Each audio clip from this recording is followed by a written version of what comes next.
You're choosing her? The stable girl over my daughter? The words sliced through the parlor like a whip crack. Every eye in the room locked on Wyatt Brooks as he stood beside Emma Whitmore. Not the beautiful, delicate Lydia everyone expected, but her older sister. The one with calloused hands and dirt under her fingernails. The one nobody ever looked at twice. Emma's father's face turned purple with rage. Lydia's practiced smile shattered. And Emma? She stood frozen, waiting for Wyatt to take it back, to laugh, to reveal the cruel joke. But he didn't. Before we dive into this storm, hit that like button and drop a comment telling me what city you're watching from. I want to see how far Emma's story travels. Now let's begin. The February wind cut across the Montana territory like a dull blade, slow and mean. Emma Whitmore felt it through the worn fabric of her work coat as she hauled another armload of firewood toward the house. Her fingers had gone numb 20 minutes ago, but she'd learned to ignore that particular discomfort years back. There were always more important things than her own comfort, like keeping the stoves lit before her father's guests arrived. Through the kitchen window, she could see them preparing. Her younger sister Lydia stood in the parlor like a porcelain doll, turning slowly while their mother adjusted the emerald dress that probably cost more than Emma earned in 6 months of ranch work. Not that Emma earned anything. She just worked. That was the arrangement nobody bothered explaining because everyone understood it without words. "Emma!"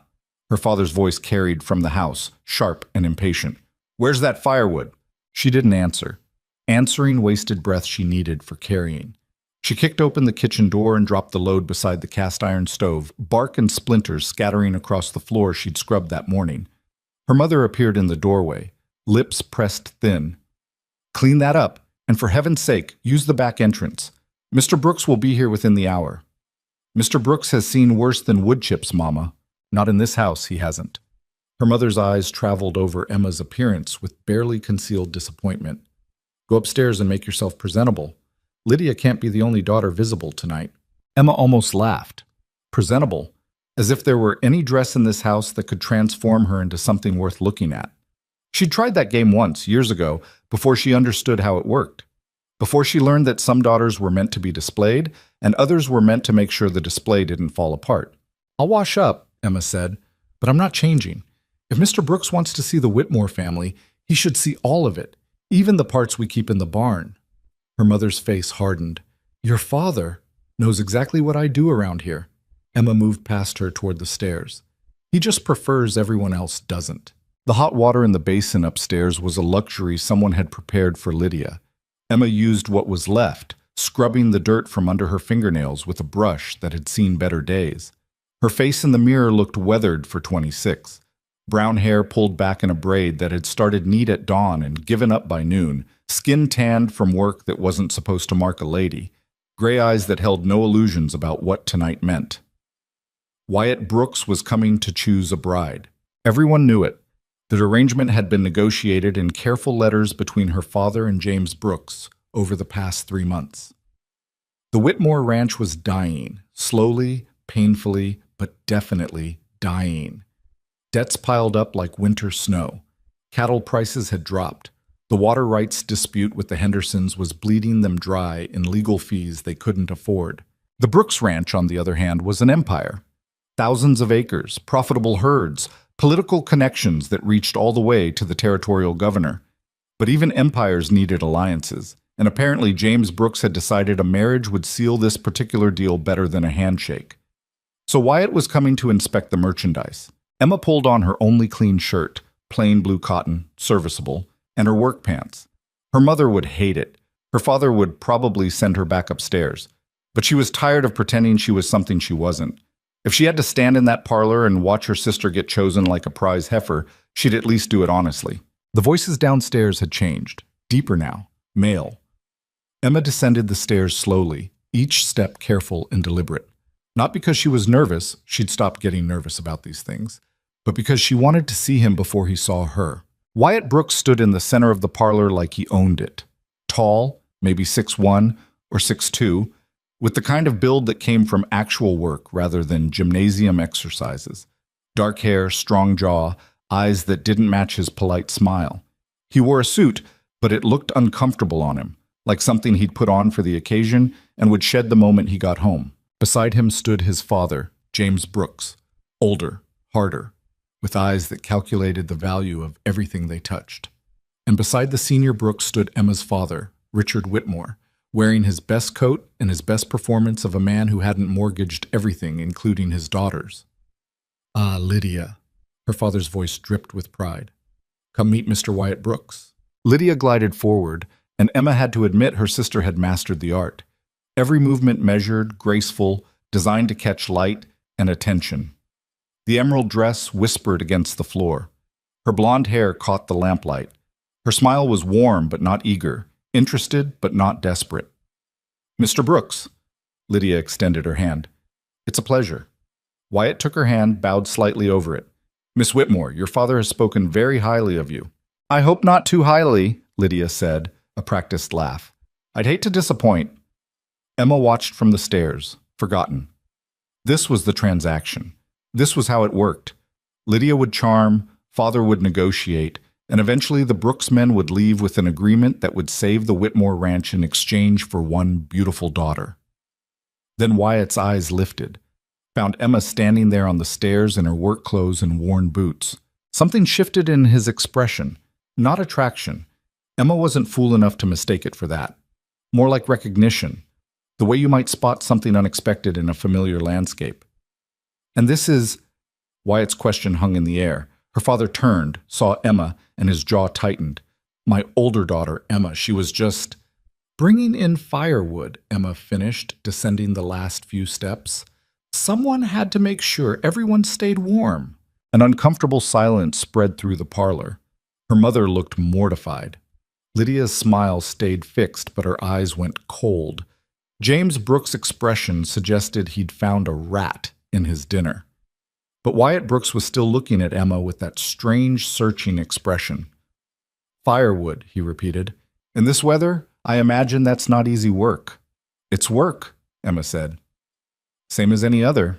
"Emma helps around the property," her father said quickly, damage control spinning into motion. "She's very capable. But please, Mr. Brooks, let's sit. We have much to discuss." The evening proceeded according to script. Lydia sat beside Wyatt on the settee, answering questions about her education, excellent, her musical abilities, accomplished, her interests, appropriately cultured. She was perfect. Emma could have recited the performance from memory.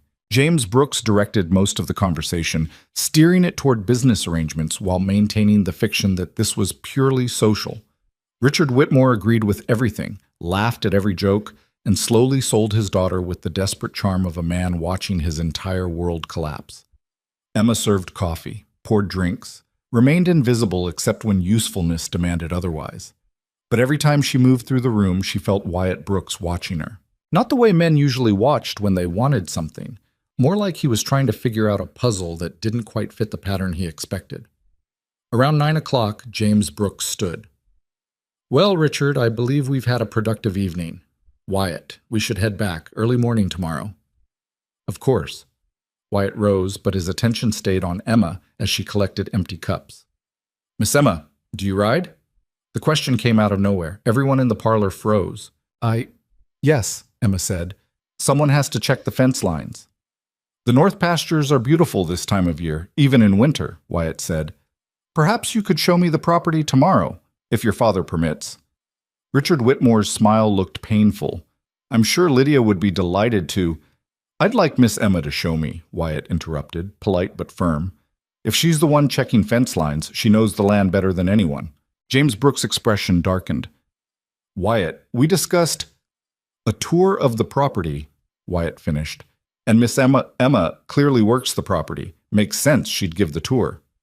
Emma's heart hammered against her ribs. This wasn't how it worked. This wasn't the script. She glanced at Lydia, who sat frozen with that perfect smile cracking at the edges. "Of course," Richard Whitmore said, though his voice had gone tight. "Emma would be honored. Shall we say 10 o'clock? 10 is fine." Wyatt nodded to the room. "Ladies, Richard, until tomorrow." The Brooks men left, and the moment the door closed, the parlor exploded. "What the hell was that?"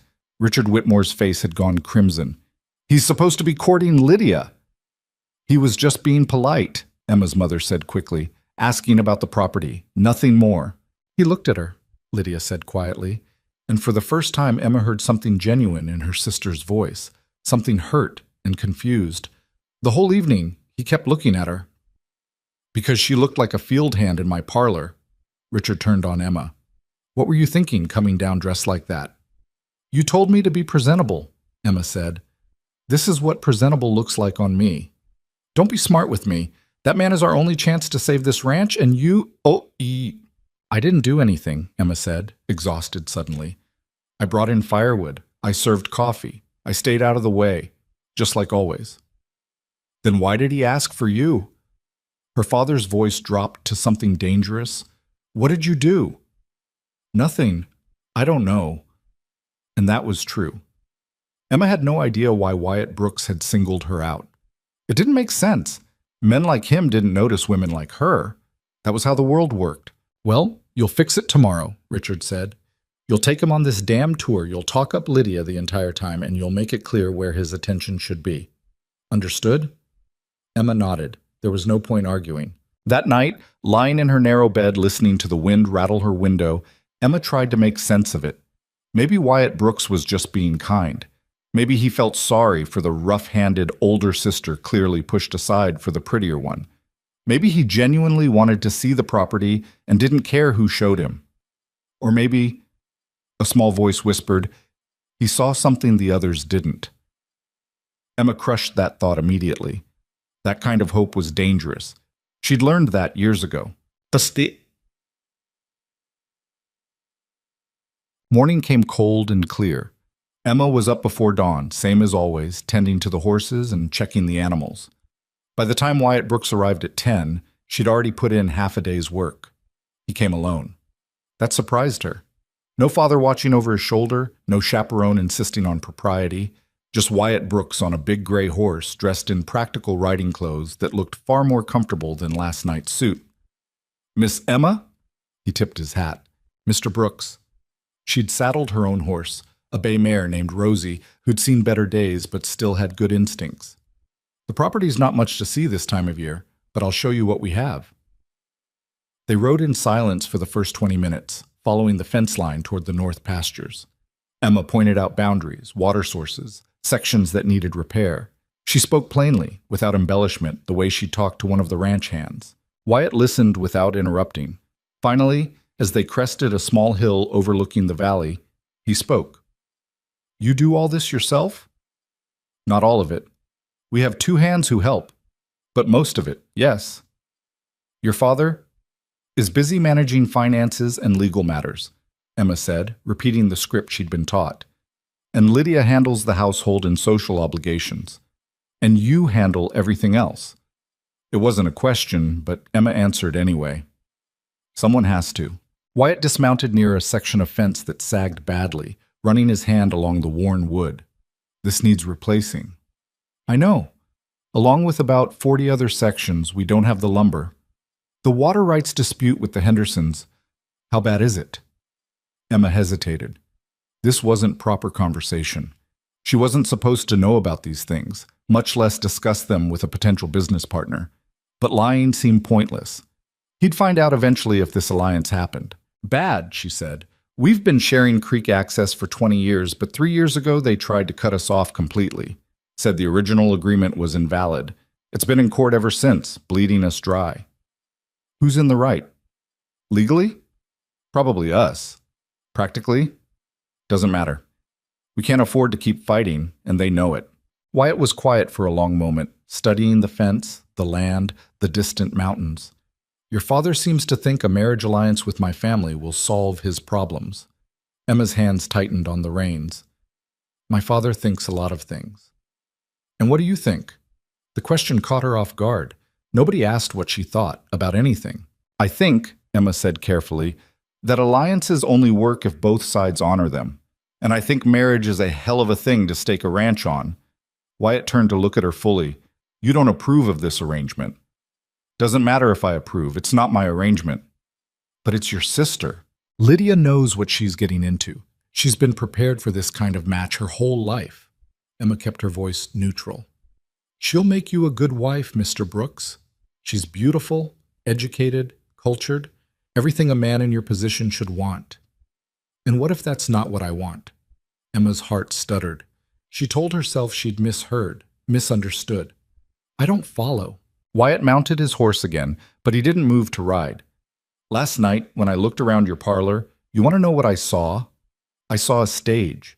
Everyone playing their parts perfectly. Your father, the desperate landowner. My father, the calculating empire builder. Your sister, the perfect bride.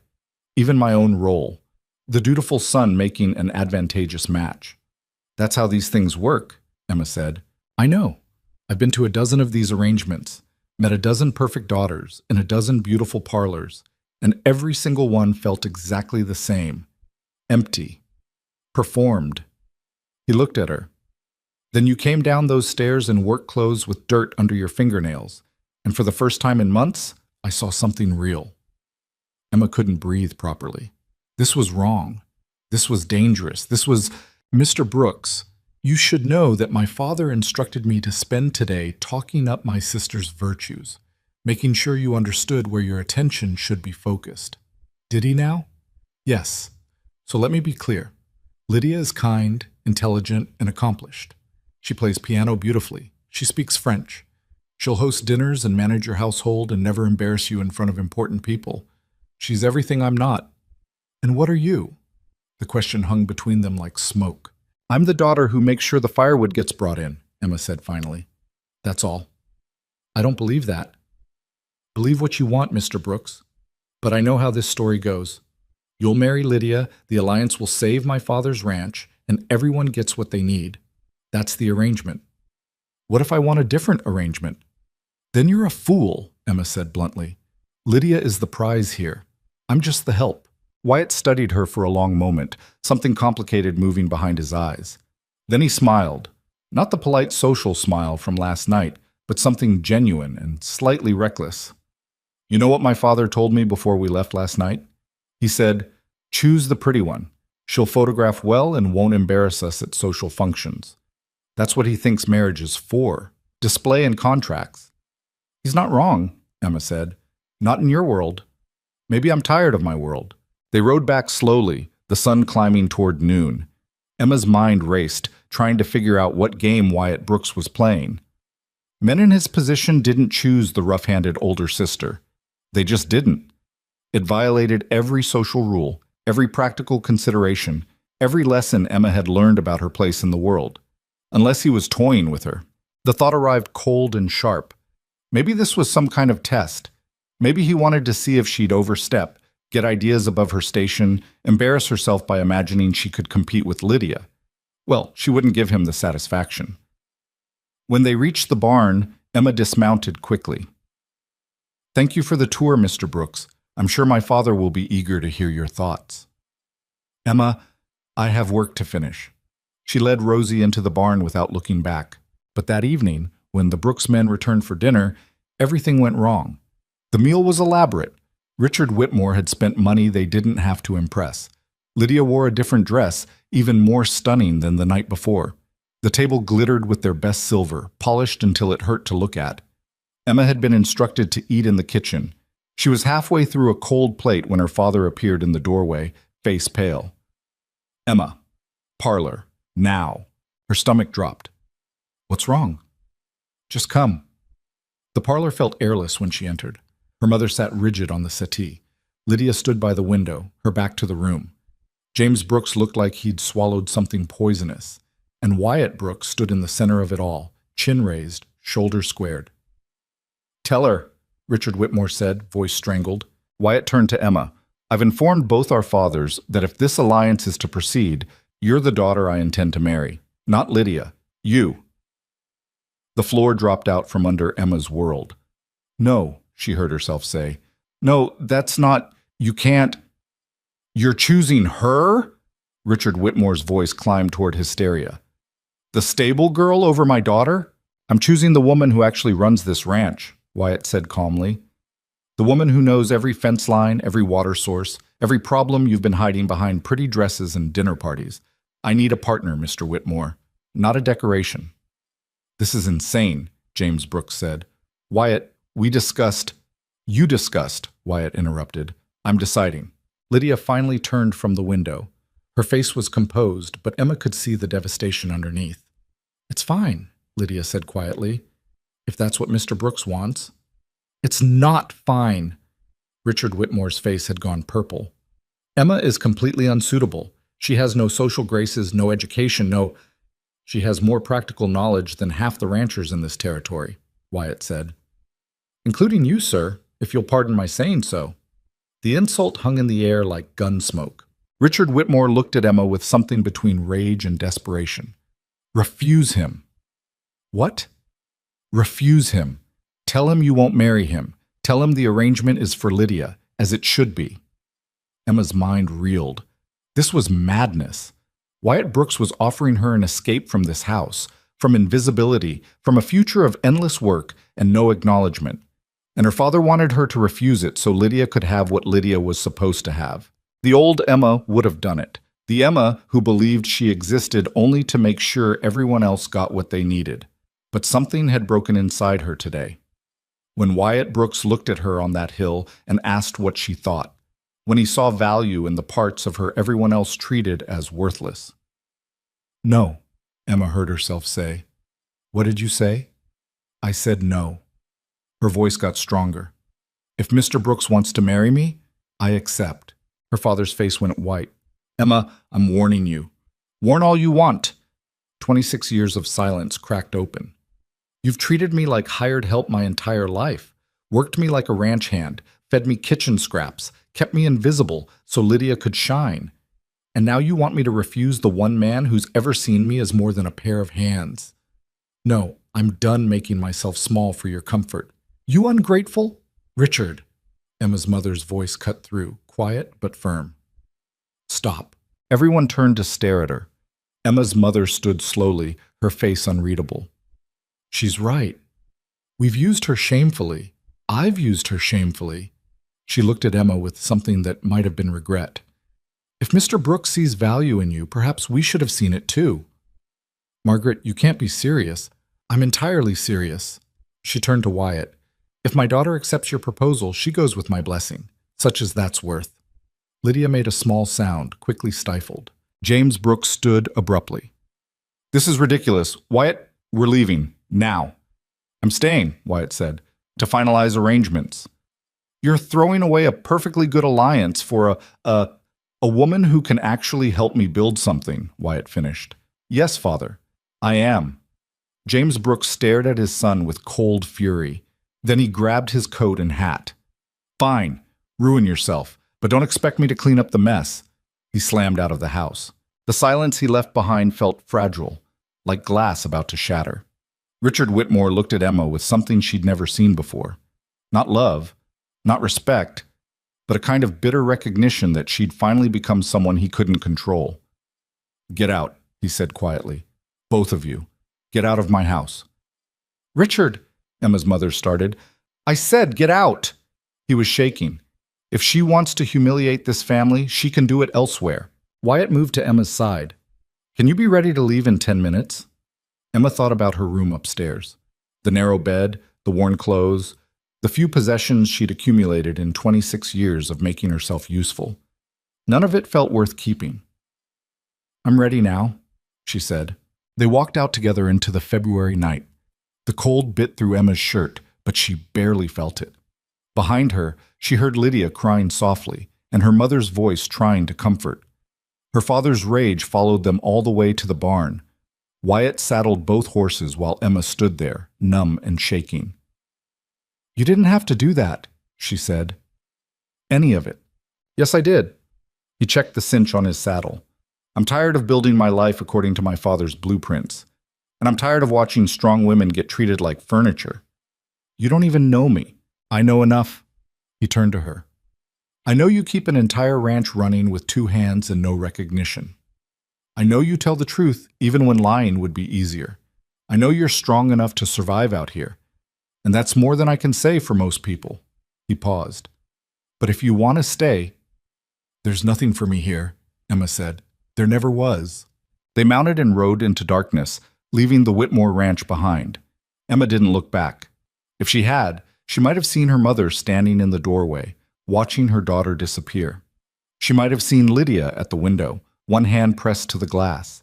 She might have seen her father in the parlor, staring at the empty space where his useful daughter used to stand. But Emma kept her eyes forward, riding toward something she couldn't name, something terrifying and possible, and entirely her own choice.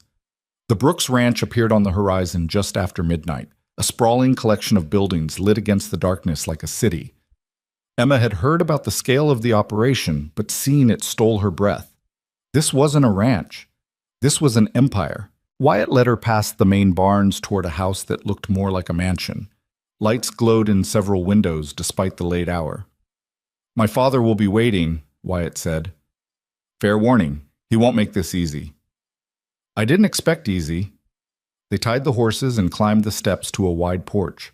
Before Wyatt could open the door, it swung inward. James Brooks stood there, scotch in hand, eyes cold. "So you actually brought her?"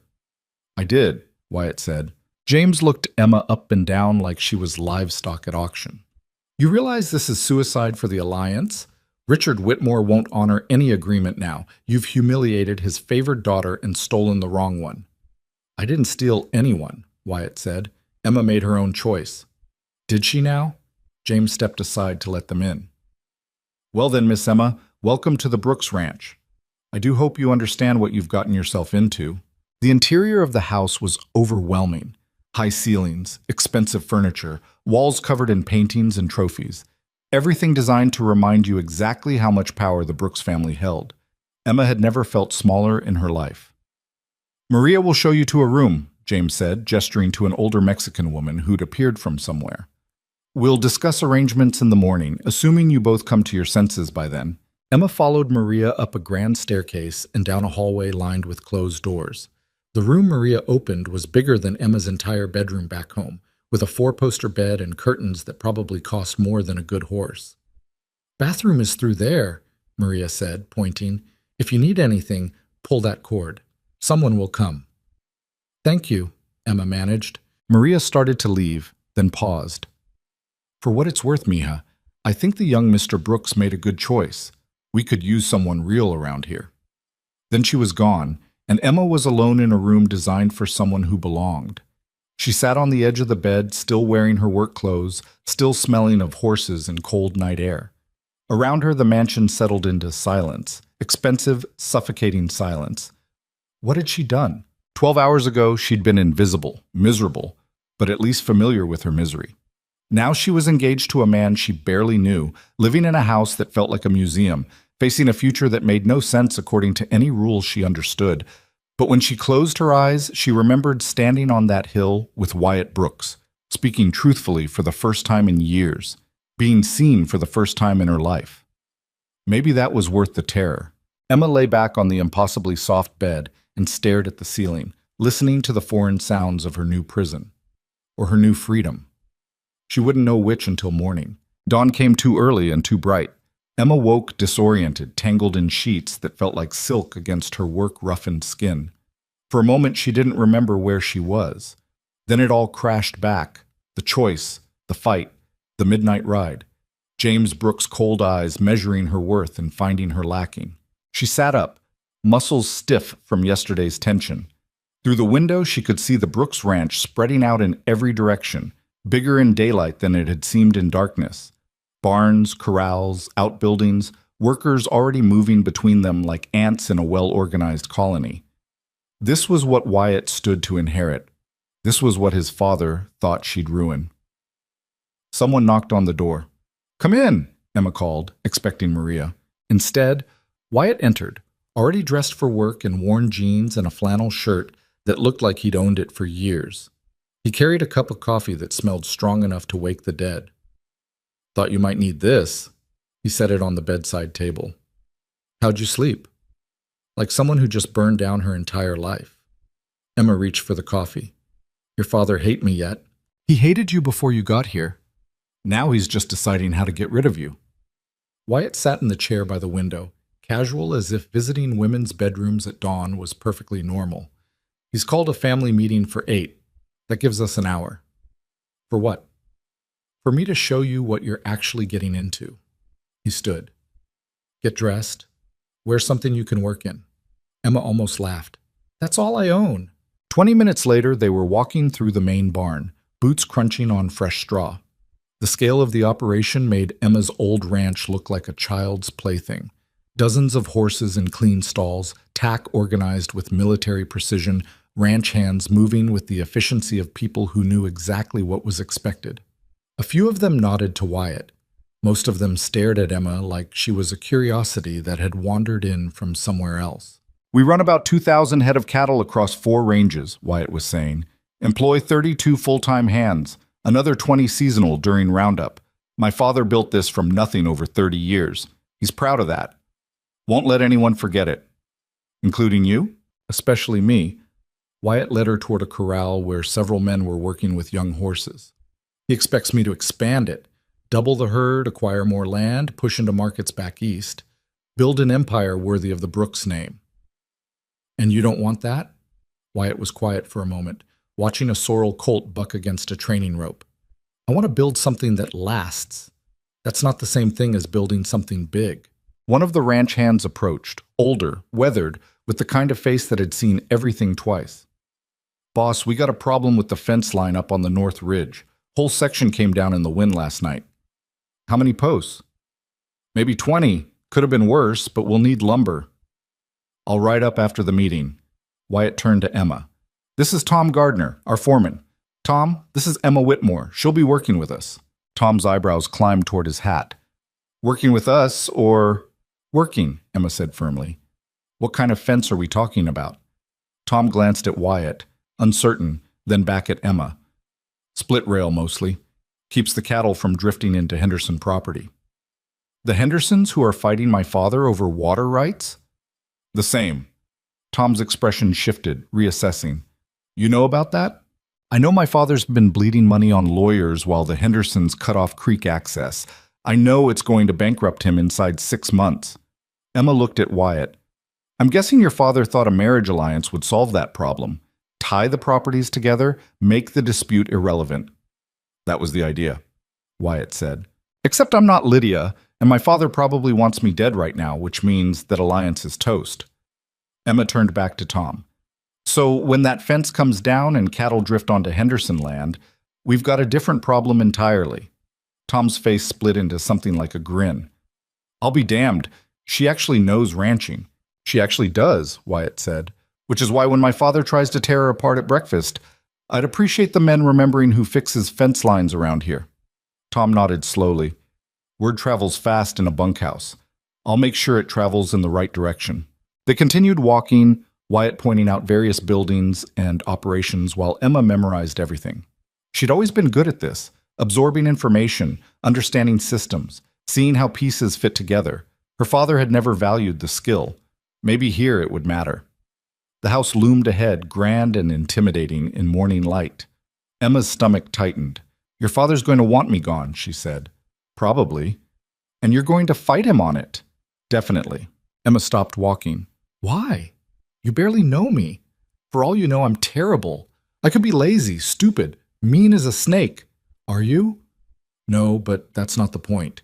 You're risking your relationship with your father, your inheritance, your entire future on someone you met yesterday. Wyatt turned to face her fully. You want to know what I saw yesterday? I saw a woman who works harder than most men, speaks truth when everyone else is lying, and has more practical knowledge in her little finger than my father's last 3 business partners combined. I saw someone real in a world that's mostly performance. He paused. And I saw someone brave enough to choose something terrifying over something safe. That's not nothing, Emma. It might not be enough. Then we'll find out together. The family meeting took place in a dining room that could seat 20. Currently it seated 3. James Brooks at the head of the table, Wyatt to his right, Emma across from Wyatt where she could face James directly. Maria brought coffee and disappeared quickly, like she knew what was coming. James didn't waste time on pleasantries. I'll make this simple. This marriage is not happening. Yes, it is, Wyatt said calmly. You're throwing away a strategic alliance with the Whitmores. Richard Whitmore's ranch is dying. We both know that. The only value in that alliance was combining properties to solve the Henderson dispute. But there are other ways to handle the Hendersons. By marrying the daughter nobody wanted? James looked at Emma. No offense, Miss Whitmore, but You're not what we negotiated for. None taken, Emma said. I'm aware I wasn't the prize. Then you understand this is impossible. You have no social connections, no education, no... She understands ranching, Wyatt interrupted, which is more than I can say for most of the daughters you've paraded in front of me. James's eyes went cold. We have investors coming in 2 weeks. Important men from Chicago and St. Louis. They expect to see a Brooks family that looks like success, polished, sophisticated, powerful. How exactly do you plan to present her? As my wife, Wyatt said. Same as I'd present anyone. They'll laugh at you. At us. We'll lose millions in potential investment because you wanted to make some romantic gesture toward a field hand. The words hit like a slap. Emma felt her face flush, but she kept her voice level. Mr. Brooks, I understand I'm not what you wanted for your son, but I'm what he chose. So you've got 2 options. Find a way to work with that, or keep fighting us and watch what it does to your relationship with him. James turned his full attention to her, and Emma understood suddenly why men feared this man. His gaze could cut steel. You think you're brave, James said, standing up to me, making demands. But bravery without intelligence is just stupidity. You have no idea what you've walked into. Then educate me. This ranch represents 30 years of work. Every acre, every building, every dollar was earned through calculation and strategy. I didn't build this by making emotional decisions or rewarding people for having rough hands.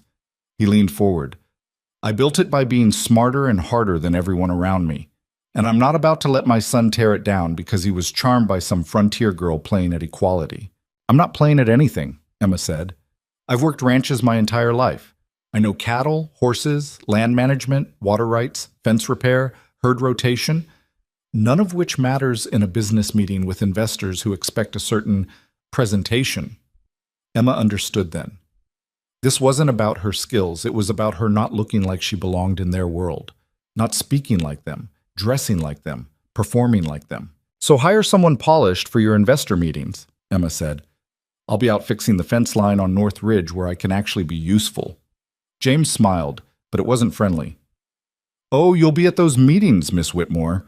If you're going to ruin this family's reputation, you might as well do it publicly. The meeting ended badly. James left without another word, slamming the door hard enough to rattle the windows. Emma sat there feeling scraped raw. That went well, she said. Wyatt actually laughed. That was him being restrained, trust me. Your father hates me. My father hates everyone who doesn't fit his master plan. You get used to it. Do you? Emma looked at him. Get used to it? Wyatt's smile faded. No, but I've learned to survive it. The next week passed in a blur of work and warfare.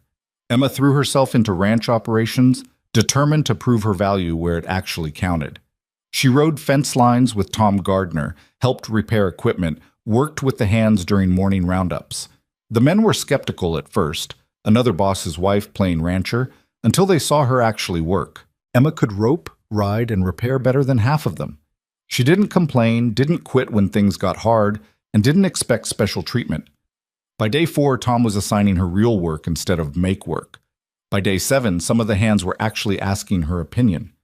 James watched all of it with disapproval that bordered on contempt. He never missed an opportunity to undermine her.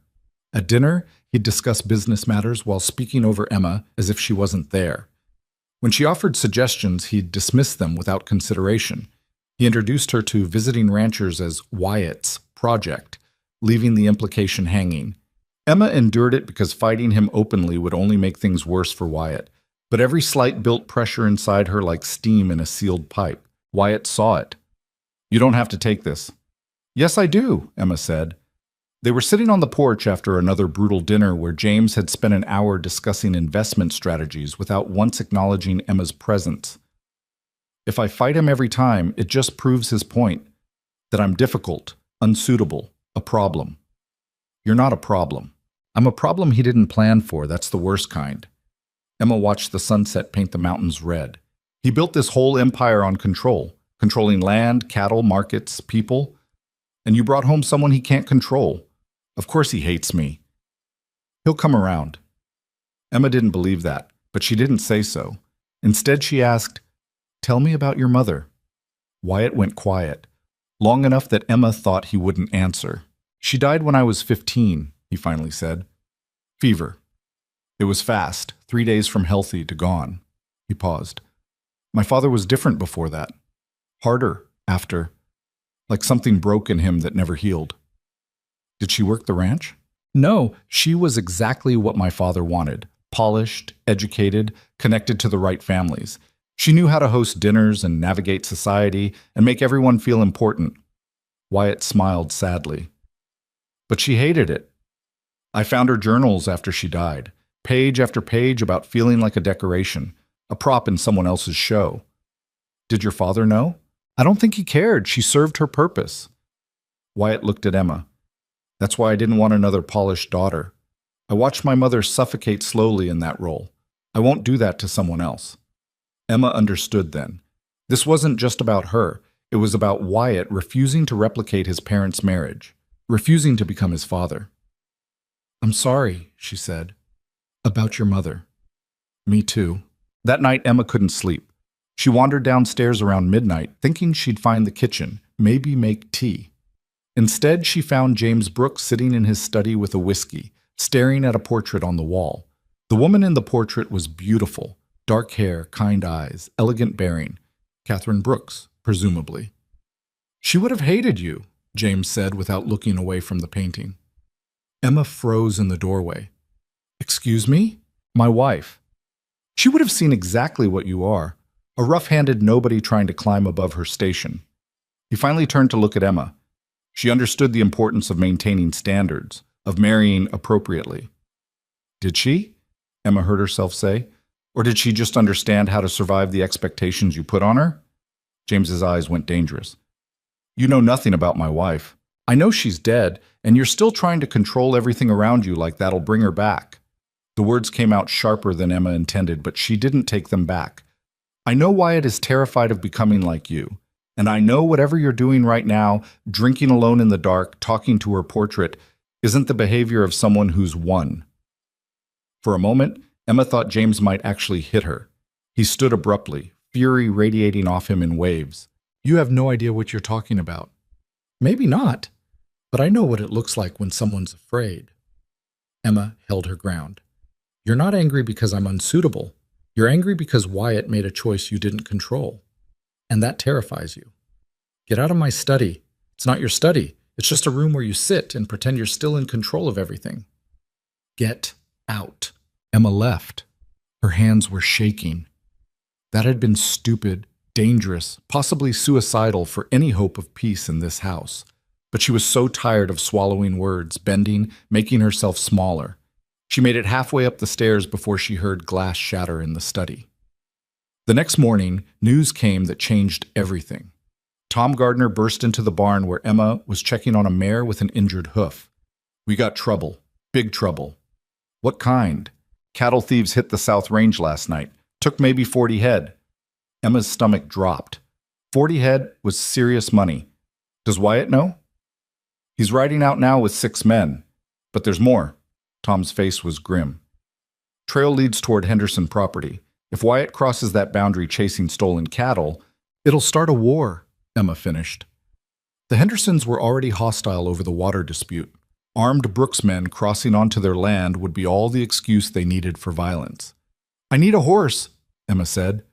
Miss Emma? Now Tom, fast one. She caught up to Wyatt's group 3 miles out, pushing her horse hard across open range. Wyatt turned when he heard hoofbeats, his face darkening when he saw her. Go back. Not happening. Emma pulled up beside him. Tom told me where the trail leads, which is why you should be back at the ranch. So you can ride into an ambush alone? Smart. One of the other men, a young hand named Charlie, spoke up. She's right, boss.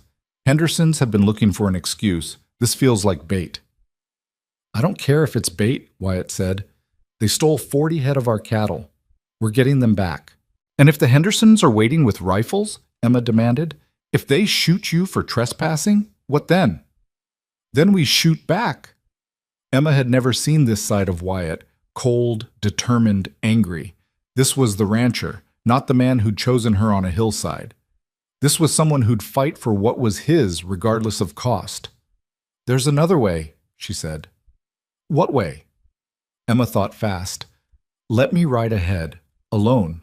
I'll approach the Henderson Ranch, explain what happened, ask to parley. They'll laugh at you. Maybe. But they won't shoot an unarmed woman riding in openly. If I can get them to talk, we might recover the cattle without bloodshed. Absolutely not, Wyatt said. It's too dangerous. More dangerous than 7 men with guns riding onto hostile property? They argued for another 5 minutes while the cattle trail grew colder. Finally, Charlie interrupted. Boss, we're losing time. Either we go now or we don't go at all. Wyatt looked at Emma, conflict written across his face. If anything happens to you, then you'll have excellent grounds to start that war you're itching for, Emma said. But let me try this first. She rode ahead before he could argue more, following the cattle trail toward the boundary between Brooks and Henderson land. Her heart hammered against her ribs. This was insane. She had no authority, no backup, no real plan beyond hoping the Hendersons valued talking over shooting. The Henderson Ranch appeared over a rise, smaller than the Brooks place but well maintained. Emma could see cattle in the distance. Some of them looked suspiciously like Brooks stock. She was 50 yards from the main house when 3 men rode out to meet her, rifles across their saddles. The one in front was older, graying, with eyes like flint. That's far enough. State your business. My name is Emma Whitmore. I'm here about the cattle stolen from Brooks land last night. Don't know anything about stolen cattle. 40 head. Trail leads straight here. Emma kept her hands visible, her voice calm. I'm not accusing anyone. I'm just asking for a conversation before this turns into something nobody wants. The man studied her. You're the one Wyatt Brooks married instead of the pretty sister. Word traveled fast in ranching country. That's me. Heard you got rough hands. Work the ranch yourself. I do. Also heard James Brooks hates your guts. Emma almost smiled. That's accurate too. The man exchanged glances with the other 2. I'm Daniel Henderson. This is my land you're on. Uninvited. I know, I'm asking for an invitation. To accuse us of theft? To prevent a war. Emma gestured behind her. Wyatt Brooks is back there with 6 armed men ready to cross your boundary and take those cattle back by force. I convinced him to let me try talking first, so I'm talking. Are you listening? Daniel Henderson was quiet for a long moment. Then he said, Follow me, but your husband and his men stay where they are. Emma followed the Hendersons to the ranch house, hyper-aware that she was gambling everything on the hope that these men preferred negotiation to violence. Inside, Daniel's wife brought coffee while Emma explained the situation. Stolen cattle, the trail, Wyatt's men waiting at the boundary. Those cattle were driven onto our land last night, Daniel admitted, but not by us. Found them mixed with our herd this morning. Brooks brands clear as day. Then who drove them here? Someone who wants Brooks and Henderson shooting at each other. Daniel's face was hard. We've got our disputes, but I'm not a thief and I'm not stupid. Starting a shooting war over 40 head makes no sense. Emma understood suddenly. Someone's trying to escalate the water dispute. That'd be my guess? Make it personal. Make it violent. Then swoop in and buy up whatever's left when we've destroyed each other. Who benefits? Could be anyone. Land speculators, rival ranchers, someone who wants both our properties cheap. Daniel looked at her. You seem smart for someone who just got here. Why are you really doing this? Because I'm tired of watching men solve problems with bullets when talking might work. Emma set down her coffee cup. And because if Wyatt crosses that boundary with guns, someone dies. Maybe him, maybe you, maybe someone's son or father. Over cattle that were stolen to create exactly this situation. Daniel studied her for a long time. All right, here's what I'll do. I'll have my men separate those 40 head and drive them back to the boundary, but I want witnesses. Brooks men and Henderson men together, all of us seeing that we're returning stolen property, not starting a fight. And the person who actually stole them? We find them together, share information, figure out who profits from us killing each other. He extended his hand. Deal? Emma shook it. Deal. 2 hours later, both groups of men stood at the boundary while Henderson's hands drove the stolen cattle back across. Wyatt kept his weapons holstered, but his jaw tight, clearly hating every moment of this restraint. Daniel Henderson rode up to him. Your wife's got more sense than both of us combined. She probably just saved a dozen lives. She tends to do that, Wyatt said, looking at Emma with something complicated in his eyes. Water dispute still stands, Daniel said, but we can talk about that like civilized men instead of killing each other over it. Agreed. After the Hendersons left, Wyatt turned to Emma. That was either the bravest or stupidest thing I've ever seen. Probably both, Emma admitted. Her hands were shaking now that the adrenaline was fading. But it worked, this time. Wyatt dismounted, pulled her down from her horse, held her tight enough that she could feel his heart racing. Don't ever do that again. Can't promise that. Emma, you married someone who fixes problems, Wyatt. That's who I am. I can't stop being that just because it scares you. He pulled back to look at her. It doesn't scare me. It terrifies me. The thought of you riding into danger alone is the same thought I have every time you do it, Emma said. So I guess we're even. They rode back to the ranch as the sun climbed toward noon. The men talked among themselves, rehashing the confrontation, speculating about who'd actually stolen the cattle. Emma half listened, exhausted suddenly. But when they reached the main house, James Brooks was waiting on the porch. His face was unreadable as they all dismounted. Tom started to explain what had happened, but James held up a hand. I already heard. One of the Henderson hands rode ahead to tell me you'd negotiated a return. He looked at Emma. Is that accurate? Yes, sir, Emma said. And you did this without consulting me? There wasn't time to consult anyone. Wyatt was about to start a range war. I had it handled, Wyatt said.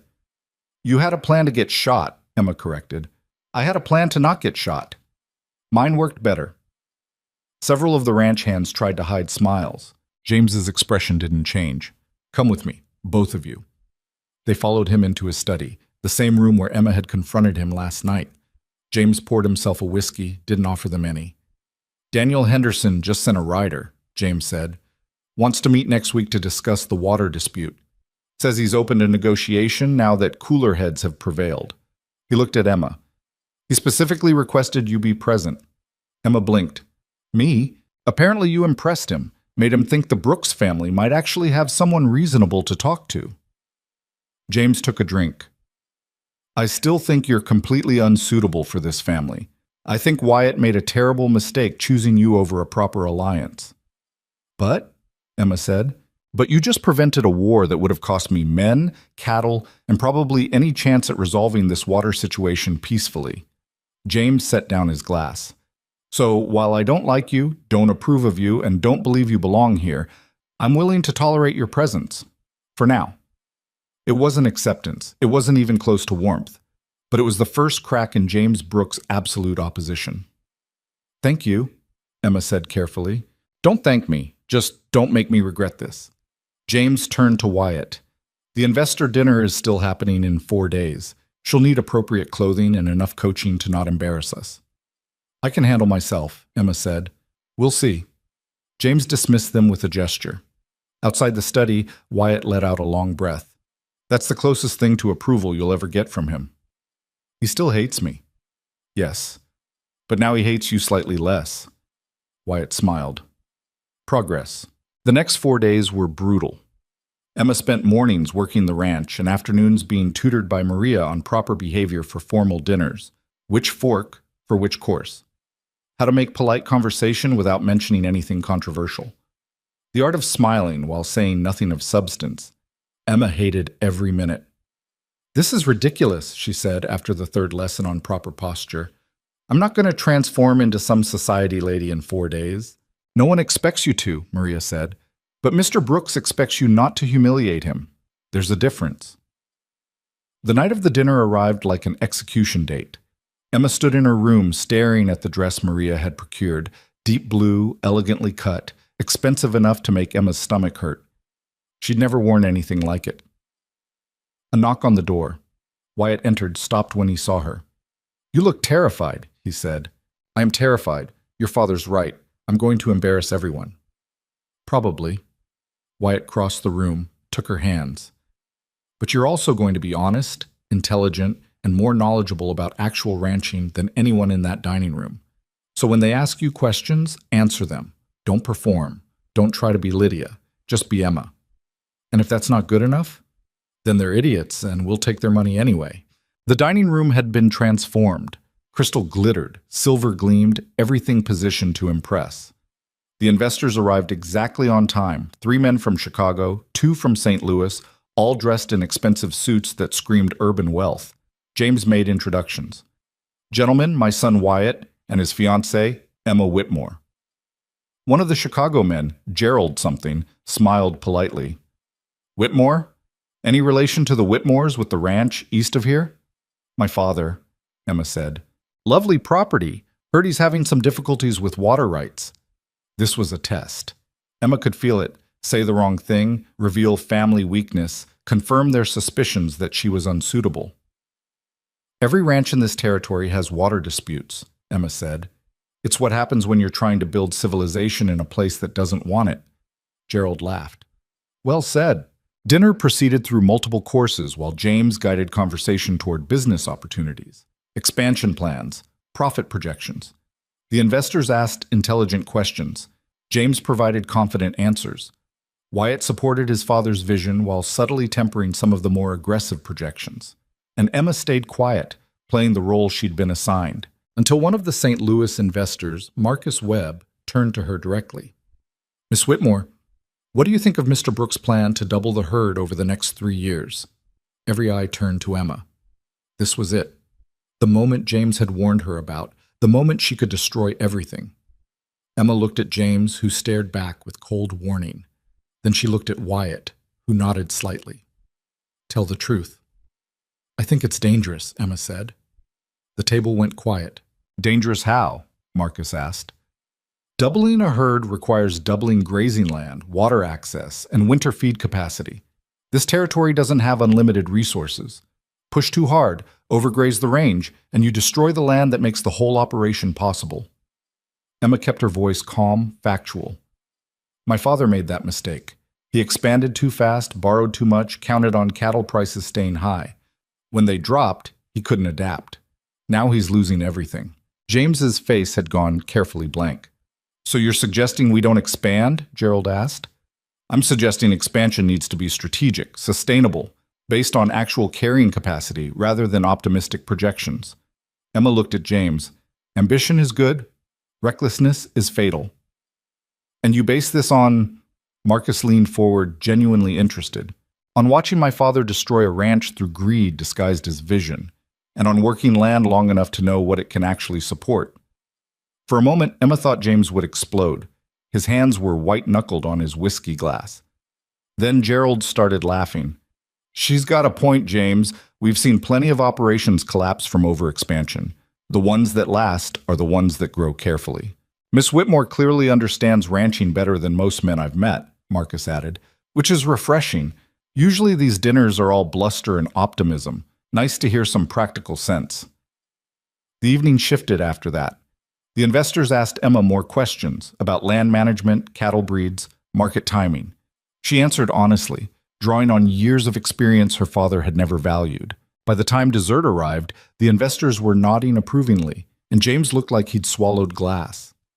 After the guests left, James cornered Emma in the hallway. You undermined me. I told them the truth.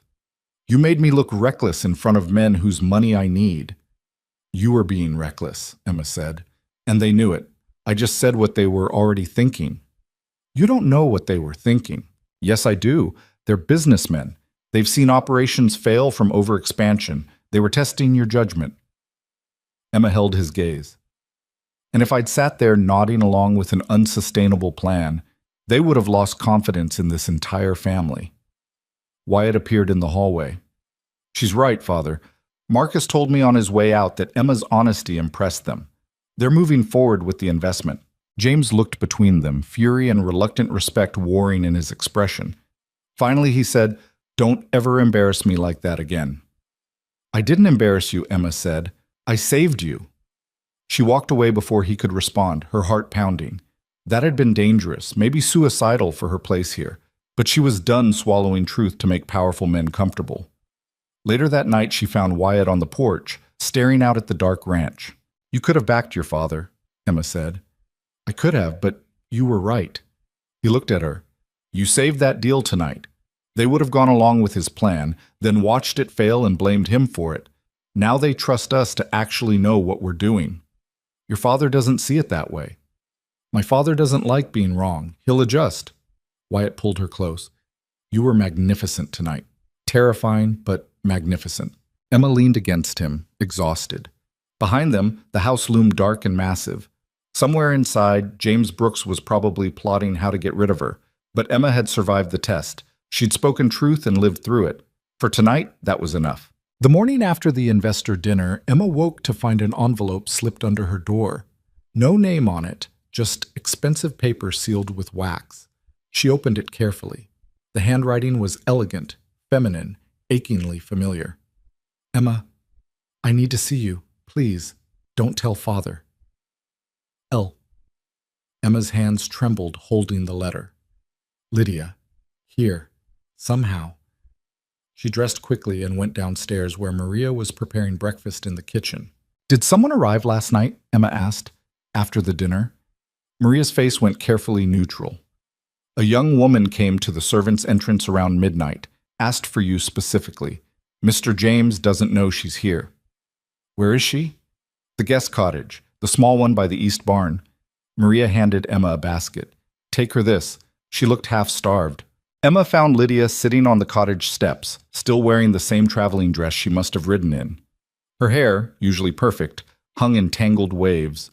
Her face was pale, eyes red from crying. Emma. Lydia stood when she saw her, then seemed uncertain what to do with her hands. I didn't know where else to go. Emma set down the basket and waited. Whatever had brought Lydia here, it was bad enough to drive her across hostile territory in the dark to beg help from the sister she'd barely spoken to in years. Father arranged a marriage, Lydia said finally, to Edgar Pemberton. Emma knew the name. Everyone in the territory did. Edgar Pemberton was 63 years old, owned a bank in Denver, and had buried 2 wives already. When? Emma asked. Next month. He's already paid Father $20,000? Lydia's voice cracked. I'm being sold, Emma. Just like cattle. Father didn't even ask me. Just told me 2 days ago that I was engaged and the wedding was scheduled and I should be grateful because Pemberton's money would save the ranch. What did you say? What could I say? I'm 23 with no skills, no money, no prospects. Father made it very clear that if I refused, I'd be thrown out with nothing. Lydia looked at Emma with desperate eyes. So I ran, stole a horse and rode all night. I don't even know what I'm asking for. I couldn't marry him, Emma. I couldn't. Emma studied her sister, the beautiful, polished Lydia, who'd stood silently in that parlor while their father raged at Emma for accepting Wyatt's proposal. The sister who'd been trained her whole life to be exactly what men like Edgar Pemberton wanted, decorative, obedient, silent. Part of Emma wanted to turn away, wanted to tell Lydia that she'd made her choice when she didn't defend Emma, didn't speak up, didn't question the system that treated daughters like bargaining chips. But a larger part remembered being young and trapped with no good options. Remembered the terror of facing a future you didn't choose and couldn't escape. Come on, Emma said. Let's get you inside. The cottage was small but clean.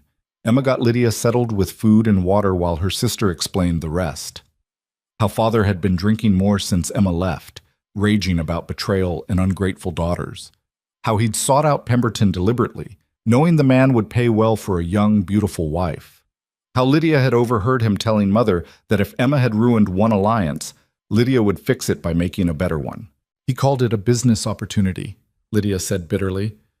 Said I should be honored that a man of Pemberton's wealth wanted me. And Mother? Cried, begged him to reconsider, but she won't stand up to him. She never has. Lydia picked at the bread in the basket. I used to think that made her weak. Now I just think she's trapped too. Emma sat across from her sister, seeing Lydia clearly for maybe the first time. Not a rival or a favored daughter, or a symbol of everything Emma wasn't. Just a young woman who'd been raised to be pretty and quiet, and was now discovering that pretty and quiet got you sold to old men with bank accounts. You can stay here, Emma said. For now, until we figure out what to do. Wyatt won't want me here. James Brooks certainly won't. They don't get a vote. Emma stood. I'll talk to them. You rest. You look like you haven't slept in days. Emma? Lydia's voice was small. Why are you helping me? After everything... Emma thought about that. Because someone helped me when I had nowhere to go. Guess I'm returning the favor. She found Wyatt in the barn working on a saddle repair that probably could have waited, but gave him somewhere to put his hands while thinking. "Lydia's here," Emma said without preamble. Wyatt's hands stilled. "Your sister Lydia. She ran away. Father arranged a marriage to Edgar Pemberton." "The banker? He's ancient. He's rich. That's all Father cares about." Emma leaned against a stall door. "She's staying in the East Cottage. I told her she could stay until we figure something out." "Does my father know?" "Not yet. I'm telling you first because it'll go better if we present it together." Wyatt set down the saddle. "Emma, having your sister here complicates everything. The alliance with your father is already destroyed. If he finds out we're harboring Lydia after she ran from an arranged marriage, I know. He could accuse us of kidnapping, sue us, make this into something ugly. I know that too." Emma met his eyes. "But she's my sister, and she came here because she had nowhere else to go. I'm not turning her away." Wyatt was quiet for a long moment. "My father is going to lose his mind." "Probably. But you once told me you wanted to build something different than what your father built. Here's your chance to prove it." They found James in his office, reviewing ledgers. He looked up when they entered, immediately suspicious. "This looks like trouble." "Emma's sister arrived last night," Wyatt said. "She's staying in the East Cottage." James set down his pen very carefully. "The sister you didn't marry? The one whose father is probably sharpening knives with your name on them." "Her father arranged a marriage to Edgar Pemberton," Emma said. "She ran away. So she brought her problems to my ranch." James stood. "Absolutely not. She leaves today." "She stays," Emma said. "You don't make decisions about who stays on this property." "I'm making this one." Emma held her ground. "Lydia has nowhere else to go. Sending her back means sending her into a marriage she doesn't want with a man 3 times her age. Not my problem, not my ranch's problem." James looked at Wyatt. "Tell her." Wyatt took a breath. "She stays, Father. Emma's right." "You're both insane. Richard Whitmore will come here with lawyers, accusations, demands. He'll turn this into a legal nightmare." "Let him try," Emma said. "What's he going to claim? That we kidnapped his adult daughter, who rode here of her own free will? That we're forcing her to stay when she's the one who ran from him? He'll claim you corrupted her, turned her against her family. Good. Maybe more daughters should turn against fathers who sell them like livestock." James's face went dark red. "You self-righteous little... This isn't about principles. This is about protecting what we've built here, and harboring a runaway bride puts all of it at risk." "Then we'll handle the risk," Wyatt said. "Together." "You're choosing her side? Again?" "I'm choosing not to send a terrified woman back to a man who sees her as property." Wyatt's voice hardened. "You taught me to be strong, Father. You never taught me to be cruel. There's a difference." The words hung in the air like smoke. James looked between them, understanding finally settling in his eyes. This wasn't just about Lydia. This was about Wyatt drawing a line his father couldn't cross. "Fine," James said finally. "She can stay, temporarily. But when Richard Whitmore shows up demanding his daughter back, and he will, you two are handling it. I want nothing to do with this disaster." He left the office, slamming the door hard enough to rattle the windows. Wyatt let out a long breath. That went better than expected. "He threatened to disown you yesterday. Today he's just angry. That's progress." Emma tried to smile. "Right?" "I have no idea anymore." The next 3 days passed in tense waiting. Lydia stayed in the cottage, rarely coming out. Emma brought her meals and sat with her while her sister slowly unraveled years of careful composure. All the training, all the lessons in being the perfect daughter, all of it collapsed when Lydia realized it had only made her valuable to men who wanted to own beautiful things. "I don't know how to do anything useful," Lydia said one afternoon. "I can play piano and speak French and arrange flowers. What good is any of that?" "You can learn other things." "Like what? Ranch work?" "I don't have your hands, Emma. I can't even saddle a horse." "Then learn bookkeeping. Learn household management. Learn something that makes you valuable for reasons besides being pretty." Emma said it gently. "You're 23. Your life isn't over. It's just starting in a direction you didn't expect." Lydia looked at her with something like envy. "You make it sound easy." "It's not easy.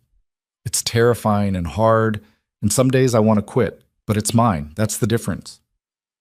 On the fourth day, Richard Whitmore arrived. Emma saw the dust cloud from the north ridge where she was working fence with Tom and two other hands, a single rider pushing hard. Even from a distance, she recognized her father's gray gelding. "That's trouble," Tom said. "Yeah." Emma climbed down from the fence. "I need to get back to the house." She made it to the main yard just as her father dismounted. He looked terrible, thinner, grayer, worn down by whiskey and rage. When he saw Emma, his face twisted.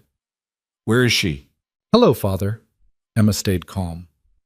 "Nice to see you, too. Don't play games with me. Where's Lydia?" "Somewhere safe." "She's my daughter. She belongs at home." "She's an adult woman who made her own choice to leave." Emma crossed her arms. "Same choice I made." Richard Whitmore stepped closer, voice dropping to something dangerous. "You've poisoned her against me, filled her head with your rebellious nonsense. This is your fault." "My fault?" Emma laughed without humor. "I didn't arrange her marriage to a man old enough to be her grandfather. That was all you. Edgar Pemberton is a respectable man who offered good money. There it is. Good money. That's all you see, isn't it? Your daughters aren't people. We're just assets you can sell when you need cash." Her father's hand came up fast. Emma didn't flinch. She'd been hit before, years ago, before she learned to stay out of range. But the blow never landed. Wyatt caught Richard's wrist mid-swing. "Touch her and you leave here with broken bones." Richard yanked his arm free. "This is family business." "She's my family now. That makes it my business."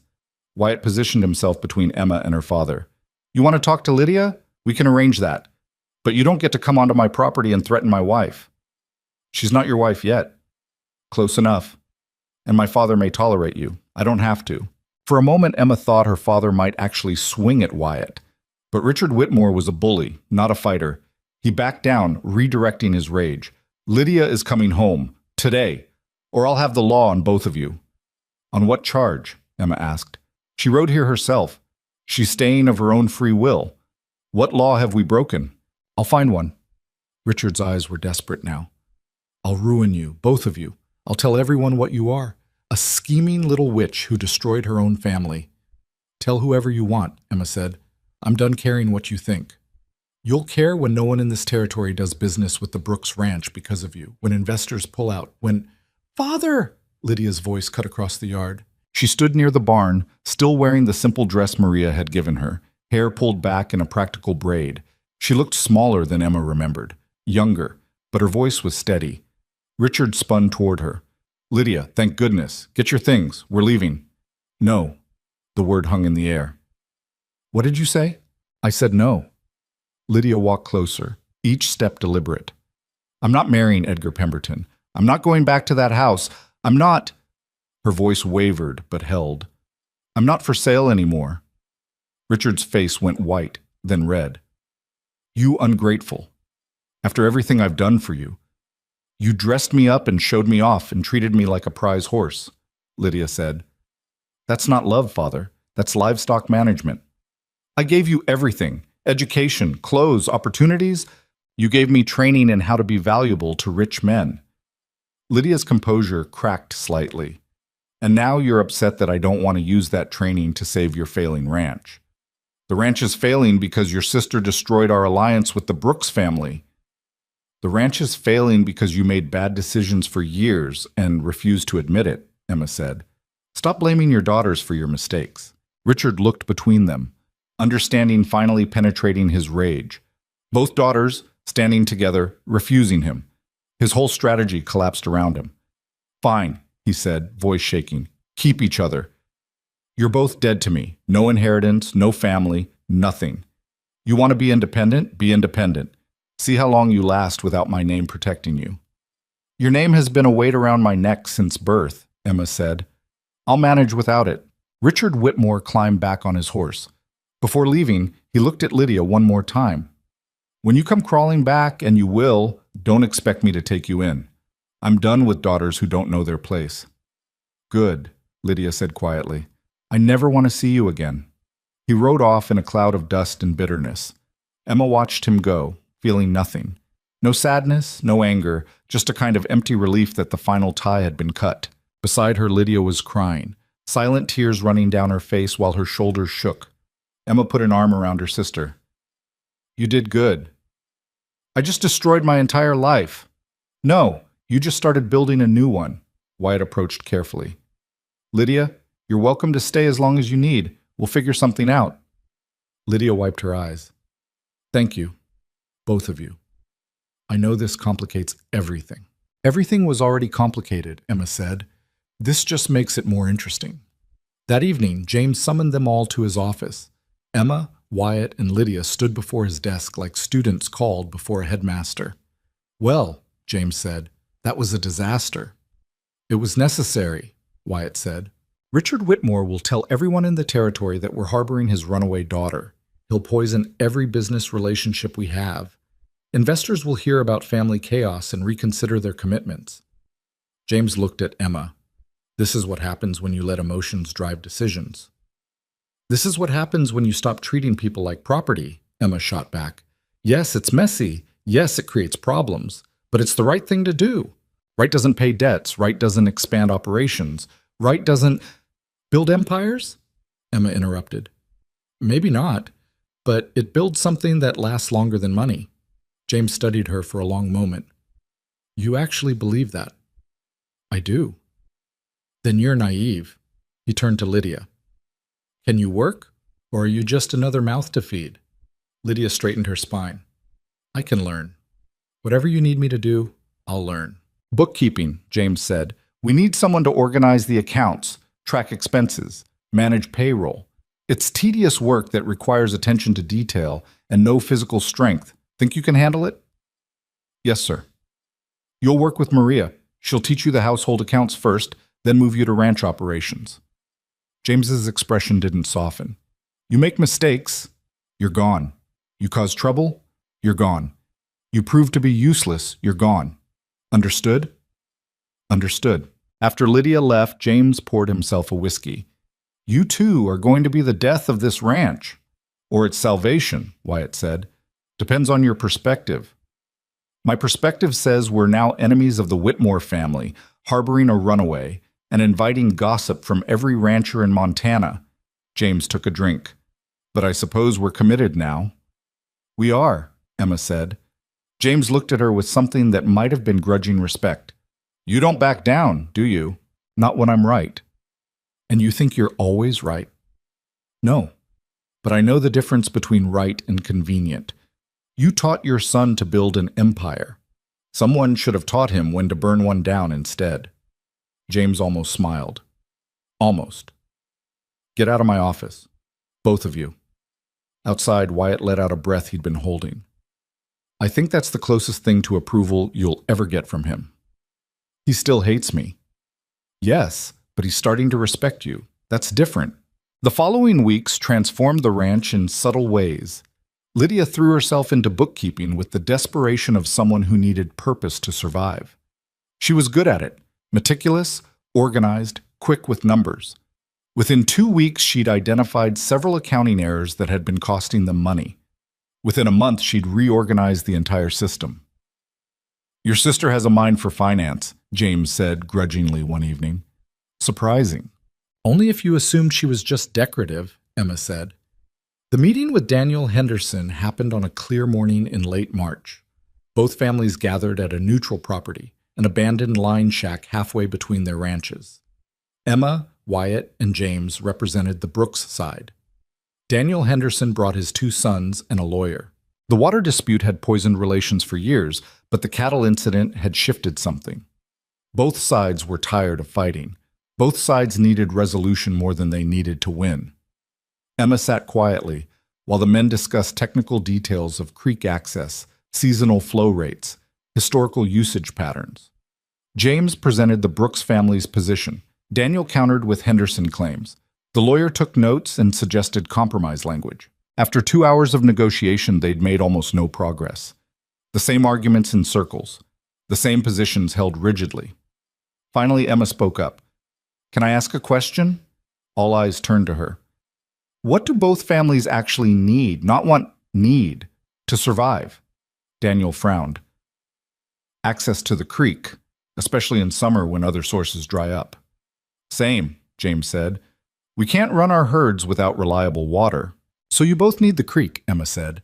But you're fighting over who owns it rather than how to share it. What if ownership doesn't matter? What if you both agree on a usage schedule instead? We tried that, Daniel said. It fell apart when someone violated it and there was no enforcement mechanism, Emma finished. Right, so build enforcement into the agreement. Third-party arbitration for disputes. Penalties for violations. Regular meetings to adjust the schedule based on actual conditions rather than fixed dates that don't account for weather variation. The lawyer looked intrigued. That could work. If both parties agreed to binding arbitration, they negotiated for another 3 hours, but the conversation had shifted. Instead of fighting over ownership, they were building a system both families could live with. Creek access would rotate based on seasonal needs. Both ranches would fund a shared water monitoring system. Disputes would go to an impartial third party agreed upon by both families. It wasn't perfect, but it was workable. When they finally shook hands on the basic framework, Daniel looked at Emma. You've got a good head on your shoulders, Miss Emma. Your father was a fool to let you go.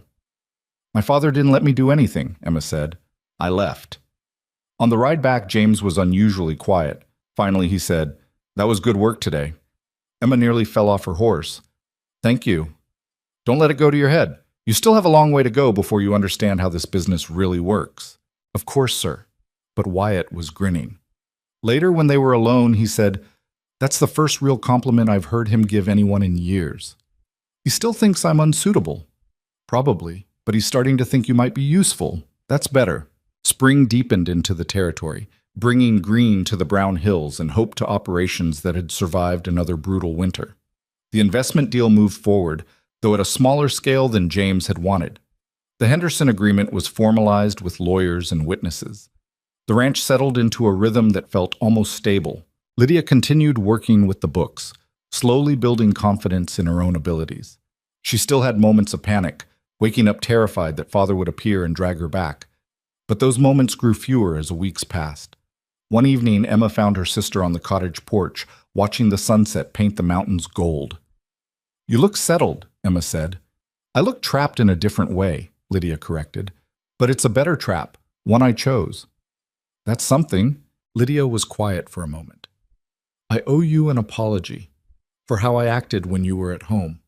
I knew father treated you terribly. I saw it every day. And I said nothing because it benefited me to stay in his good graces. I know. That's all you're going to say? I know? Emma sat beside her. What do you want me to say? That I forgive you? I do. That I understand? I do that too. You were surviving the only way you knew how, same as me. You were braver. I was desperate. That's different from brave. Emma watched the sunset bleed across the sky. But we're both here now. Both building something new. That's what matters. Inside the main house, lights came on against the gathering dark. Emma could see Wyatt moving through the rooms, probably looking for her. James was still in his office, working late as always. Maria was preparing dinner, her shadow passing across kitchen windows. The strange, complicated family that Emma had somehow become part of. Not perfect. Not even particularly comfortable, but real in ways her old life never was. Come on, Emma said to Lydia. Dinner's soon and Maria hates it when we're late. They walked back to the house together, two sisters who'd been divided by a father's favoritism and reunited by his cruelty. The path between the cottage and the main house was worn smooth by their daily passage. Emma wondered if someday she'd look back and see this moment as the beginning of something good, or maybe she'd see it as a beautiful disaster still unfolding. Either way, it was hers. That counted for something. Inside, Wyatt greeted them with news. Letter came from the territorial governor's office. They want to meet about expanding rail service west. They specifically requested you be there, Emma. Me? Why? Something about wanting input from ranchers who actually work their land. Wyatt smiled. Seems your reputation is spreading. James appeared in the doorway of his study. The governor's office doesn't request meetings. They summon. This is politics, which means it's complicated and dangerous. So we'll be careful, Emma said. You don't know how to be careful. You know how to charge in and hope things work out. But James didn't look entirely displeased. Still, it's good for the family's reputation. We'll accept. Later that night, Emma lay in bed listening to the house settle around her. Footsteps in the hall, a door closing somewhere, wind against windows. Normal sounds of normal life. Except nothing about her life was normal anymore. 3 months ago, she'd been invisible, useful only for the work she could do and the space she could stay out of. Now people requested her presence at meetings, asked her opinion, valued her judgment. It was terrifying and exhilarating in equal measure. Wyatt appeared in his doorway. Can't sleep? Thinking too much. He crossed the room and sat on the edge of the bed. About? About how strange this all is, how impossible it should be. You choosing me over Lydia, your father tolerating my presence, Lydia being here, all of it. You think it's temporary? That it'll all fall apart? I think nothing this good lasts without a cost. Emma sat up. And I keep waiting for the bill to come due. Wyatt took her hand. What if there's no bill? What if this is just life? Messy and complicated, but real. Then I don't know how to do that. Neither do I. He smiled. Guess we'll figure it out together. He kissed her then, gentle and certain, and Emma let herself believe, just for a moment, that maybe impossible things could last. Outside, the Montana night stretched vast and dark over land that would test them, break them, rebuild them in ways they couldn't predict. Somewhere in the darkness, Richard Whitmore sat in his dying ranch and nursed his bitterness. Somewhere else, Daniel Henderson looked at the water agreement and allowed himself to hope. And in the Brooks mansion, 2 sisters slept under the same roof for the first time in months, both of them free in ways their father had never intended. The future remained uncertain. Danger still lurked in every decision, every choice, every moment of happiness that felt too fragile to trust. But for tonight, Emma was exactly where she'd chosen to be. And that was enough. The letter arrived on a Tuesday morning in early April, delivered by a writer Emma didn't recognize. Plain envelope, no return address, handed directly to her while she was working in the barn. Someone said to give this to Emma Brooks specifically, the writer said. Nobody else. Emma wiped her hands on her work pants. I'm not Emma Brooks. Not yet, anyway. You're the one who fixed the Henderson water dispute? I helped negotiate it, yes. Then you're who I'm looking for. He handed her the envelope and left before she could ask questions. Inside was a single page, handwritten in script she didn't recognize. Miss Whitmore, you don't know me, but I knew your future mother-in-law, Catherine Brooks. I have information about the Brooks Ranch that you need to see.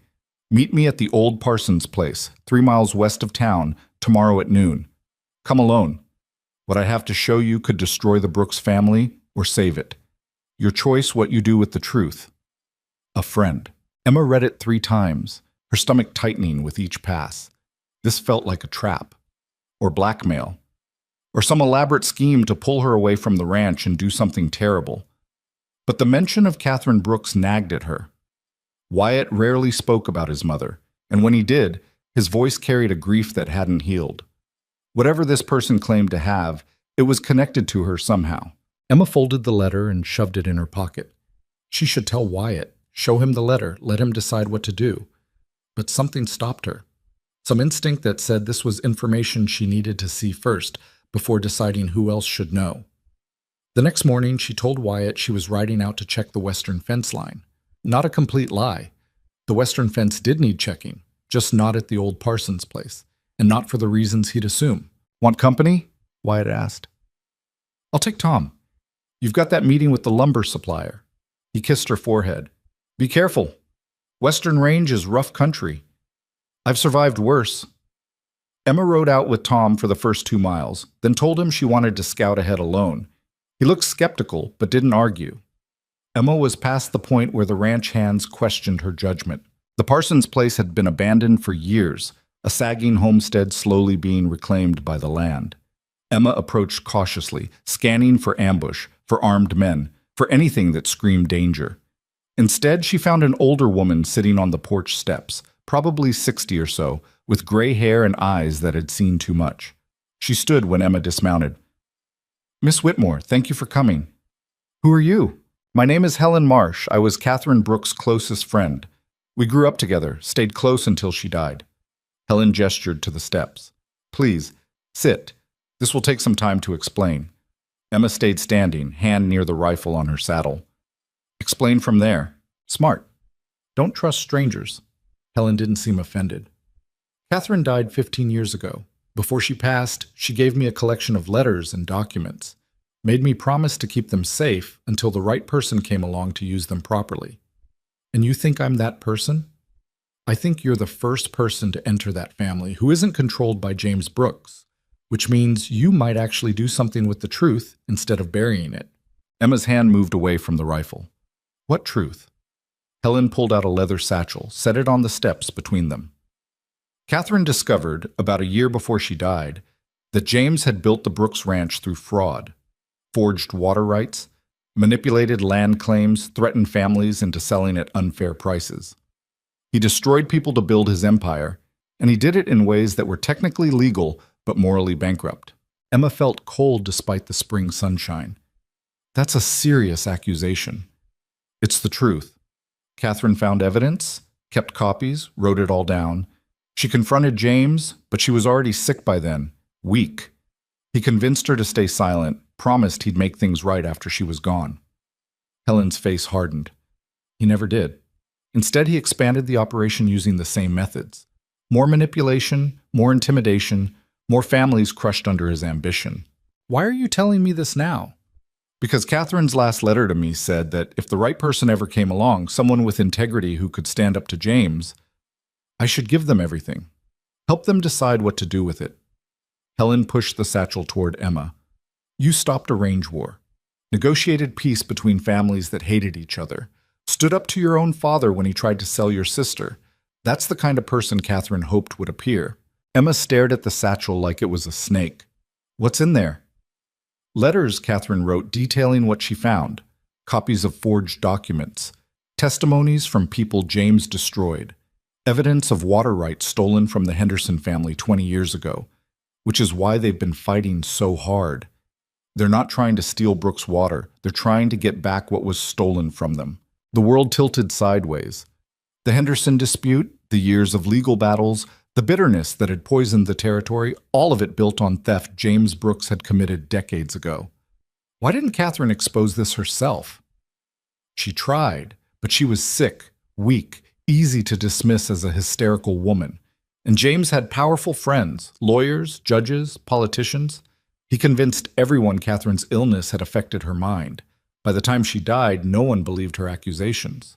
And you kept quiet for 15 years? Helen's face showed pain. I made a promise to wait for the right person.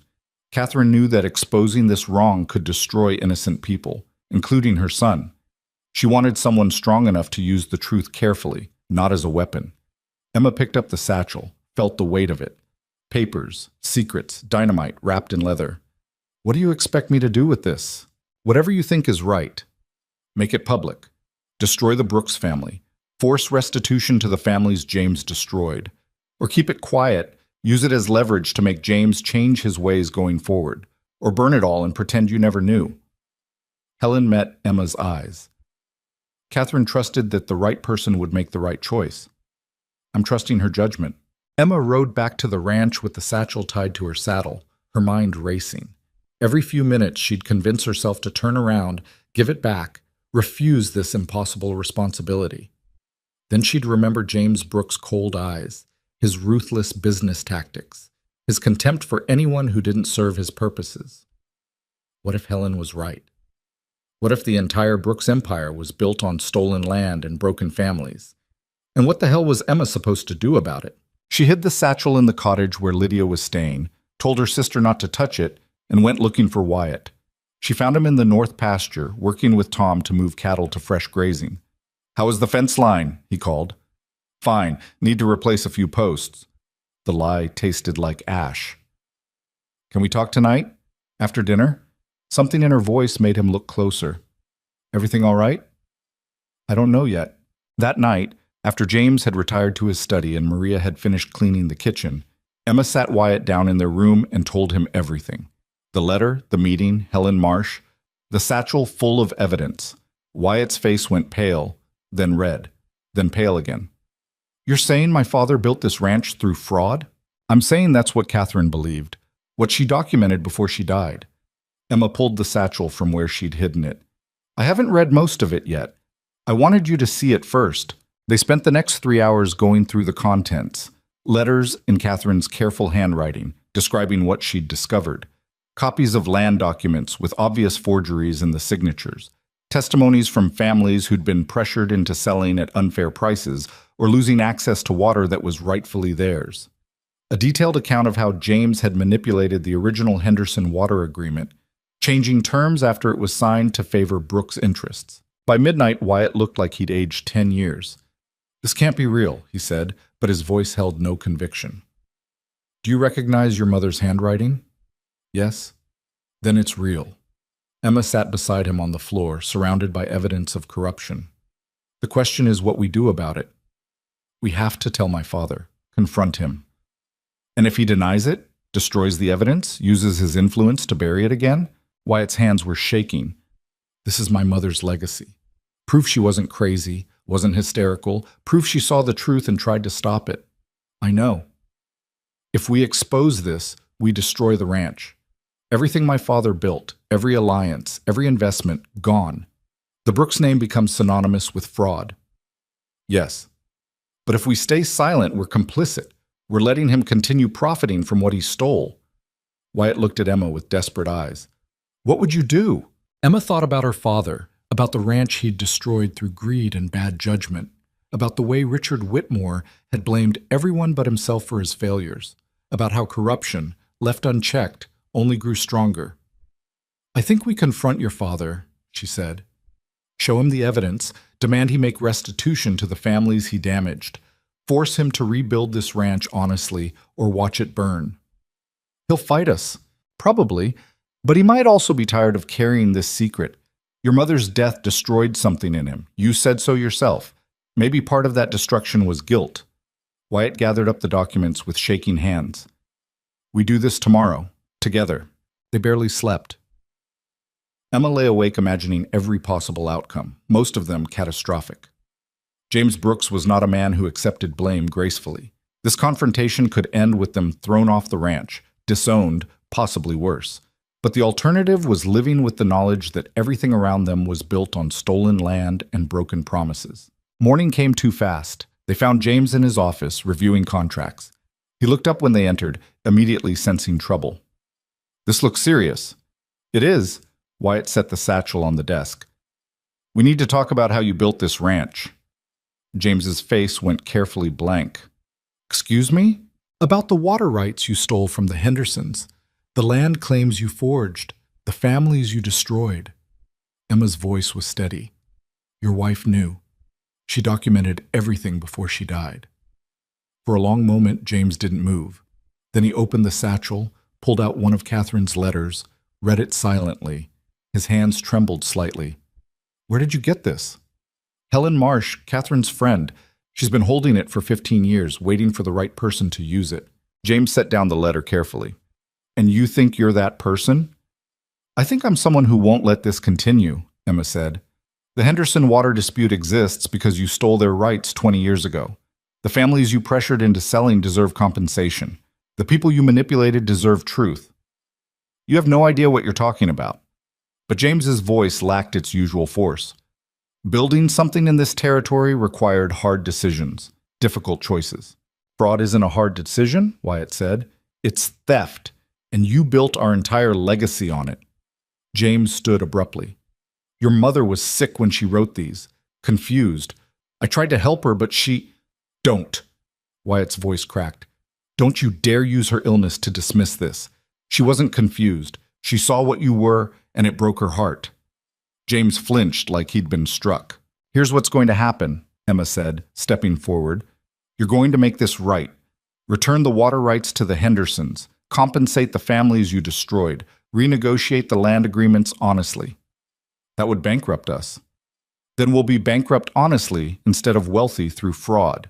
You self-righteous little... James caught himself. You think you understand this business? This territory? I built an empire from nothing. I gave Wyatt a future. I created something that lasts. You created something built on other people's suffering, Emma said. That's not a legacy. That's a curse. James looked at his son. Wyatt, you can't possibly support this madness. Wyatt met his father's eyes. I support honesty, something you should have taught me instead of teaching me how to manipulate and intimidate. I taught you how to survive. You taught me how to become you, and I won't do it. Wyatt's voice was quiet but final. We fix this, Father. All of it. Or I walk away and take Emma with me, and you can watch your empire collapse alone. The threat hung in the air. James had built everything for Wyatt, to pass on to Wyatt, to create a dynasty through Wyatt. Without his son, none of it had meaning. You'd throw away everything I built? In a heartbeat, if it's built on lies. James sank back into his chair, suddenly looking older than Emma had ever seen him. For a long moment, he just stared at the document spread across his desk, evidence of his crimes, written in his dead wife's hand. She hated me at the end, he said quietly. Catherine. She looked at me like I was a stranger, like I'd become someone she didn't recognize. You had, Wyatt said. I was trying to build something strong, something that would protect our family, give you opportunities, create security. James's voice cracked. I never meant to become this. Emma felt a flicker of something almost like sympathy. Almost. Then stop being this. Choose differently. It's too late. The damage is done. It's never too late to stop doing more damage, Emma said. You can't undo the past, but you can stop repeating it. James was silent for a long time. Outside, the ranch continued its daily operations. Men working, cattle moving, the machinery of empire grinding forward on its foundation of fraud. Finally, James spoke. If I do this, make restitution, return rights, compensate families, we lose half our land. Maybe more. The investors will pull out. We'll be reduced to a fraction of what we are. But we'll be honest, Wyatt said. Honest and poor. Better than wealthy and corrupt. James laughed bitterly. You sound like your mother. She said the same thing. He pulled Catherine's letter close, reading it again. She asked me, right before she died, if I was proud of what I'd built. If I could look at our son and honestly say I'd created something worth inheriting. What did you tell her? Emma asked. I told her yes. I told her everything I'd done was for our family. James's eyes were wet. She died believing I was a monster, and maybe she was right. Wyatt circled the desk, knelt beside his father's chair. You're not a monster. You're a man who made terrible choices and can still make better ones. That's not too late, Father. It's not. The Hendersons will crucify me when they find out the truth. Maybe, Emma said. Or maybe they'll respect that you finally admitted it and tried to make amends. Either way, it's better than continuing the lie. James looked at Emma with something that might have been respect. You're the most dangerous person I've ever met. You actually believe people can change.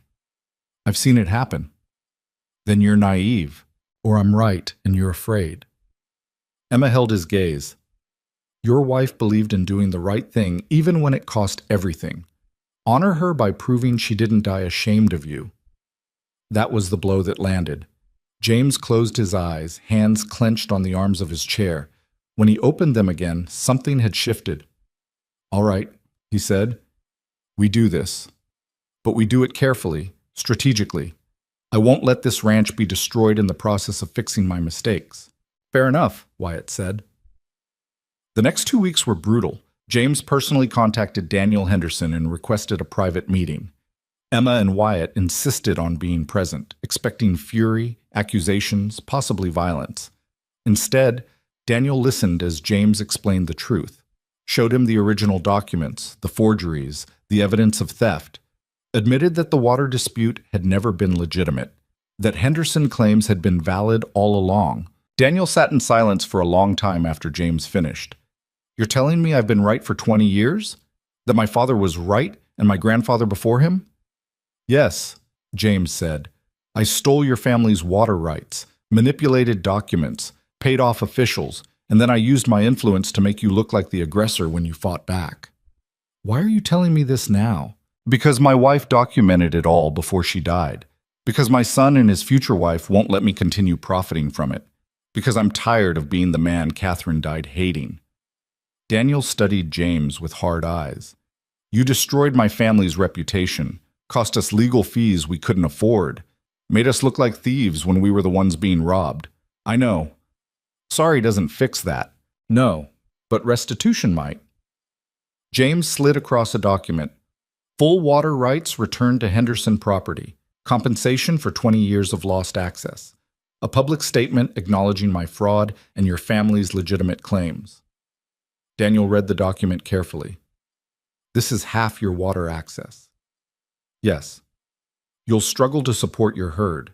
Then we'll reduce the herd, or find other water sources, or figure it out. James met Daniel's eyes. This is what I owe you, what my family owes yours. Why should I believe this isn't another scheme? Emma spoke up. Because we're witnesses. Wyatt and I won't let him back out. If he tries to manipulate this agreement, we'll expose everything publicly. Your family gets justice, or the Brooks family gets destroyed. Those are the only options. Daniel looked at her.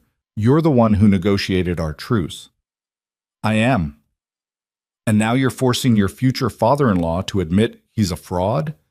I'm forcing him to stop being one. There's a difference. Daniel almost smiled. You married a hell of a woman, Wyatt. Don't I know it, Wyatt said. The agreement was signed with lawyers present. Daniel took the water rights and the compensation, but refused to publicly humiliate James. Your wife already paid the price for your crimes, Daniel said. No point making your son pay again. But if you ever try something like this again, I'll bury you and enjoy doing it. Understood, James said. Word spread through the territory slowly at first, then faster.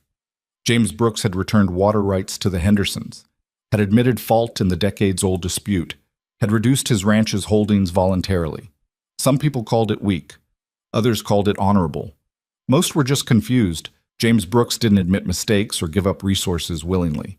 The investors were less confused and more angry. 2 of them pulled out immediately, citing instability and poor judgment. The others reduced their commitment significantly. The ranch shrank by a third almost overnight. James took it with a stoicism that surprised Emma. He didn't rage, didn't blame, just accepted the consequences and started rebuilding with what remained. One evening, Emma found him in his study, staring at Catherine's portrait. You loved her, Emma said. More than anything. But I loved power too, and I couldn't figure out how to keep both. James didn't look away from the painting. She asked me once what I was afraid of, what drove me to keep taking and building and dominating. I told her I was afraid of being weak, of losing everything. And now? Now I've lost half of everything, and I feel stronger than I have in 15 years. He finally turned to Emma. You were right, about courage, about change, about all of it. And I hate that you were right. I know. But I'm glad Wyatt chose you. Catherine would have liked you. You're stubborn enough to match her. It was the closest thing to affection James Brooks had ever shown her.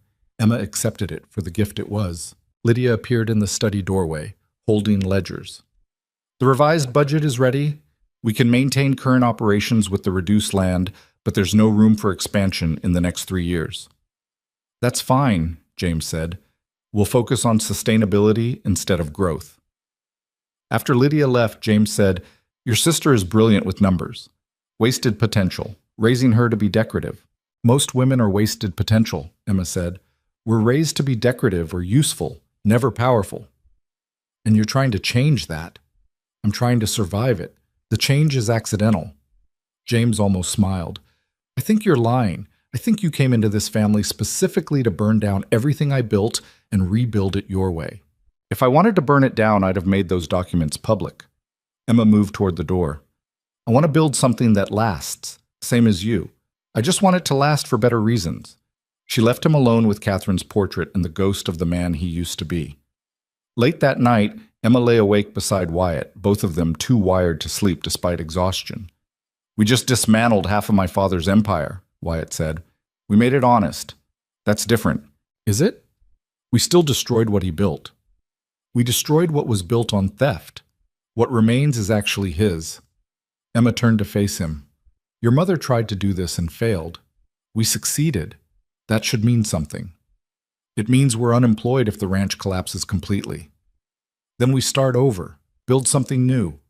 Emma took his hand. I'm not afraid of starting over. I've done it before. I haven't. This ranch is all I've ever known. Then maybe it's time to know something different. Wyatt pulled her close. How are you so calm about this? I'm not calm. I'm terrified. But I'm also free in a way I've never been before. We did the right thing even though it cost us. That's worth something. Or it's naive idealism that'll get us killed. Maybe both. They lay in silence, listening to the house settle around them.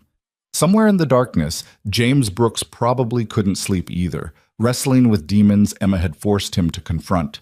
Lydia was in her cottage, working on budgets for a future none of them could predict. The ranch hands slept in their bunkhouse, unaware that the empire they worked for had shrunk by half overnight. And Emma felt, for the first time since arriving at the Brooks Ranch, like she might actually belong here. Not because she'd adapted to fit their world, but because she'd changed their world to fit her values. It was dangerous, presumptuous, possibly doomed to failure. But it was hers, and that made all the difference. Spring turned to summer, and the smaller Brooks Ranch found its rhythm. The reduction in land and resources forced changes nobody had anticipated. Some were painful. 3 ranch hands had to be let go. The seasonal crew was half its normal size. Expansion plans were shelved indefinitely.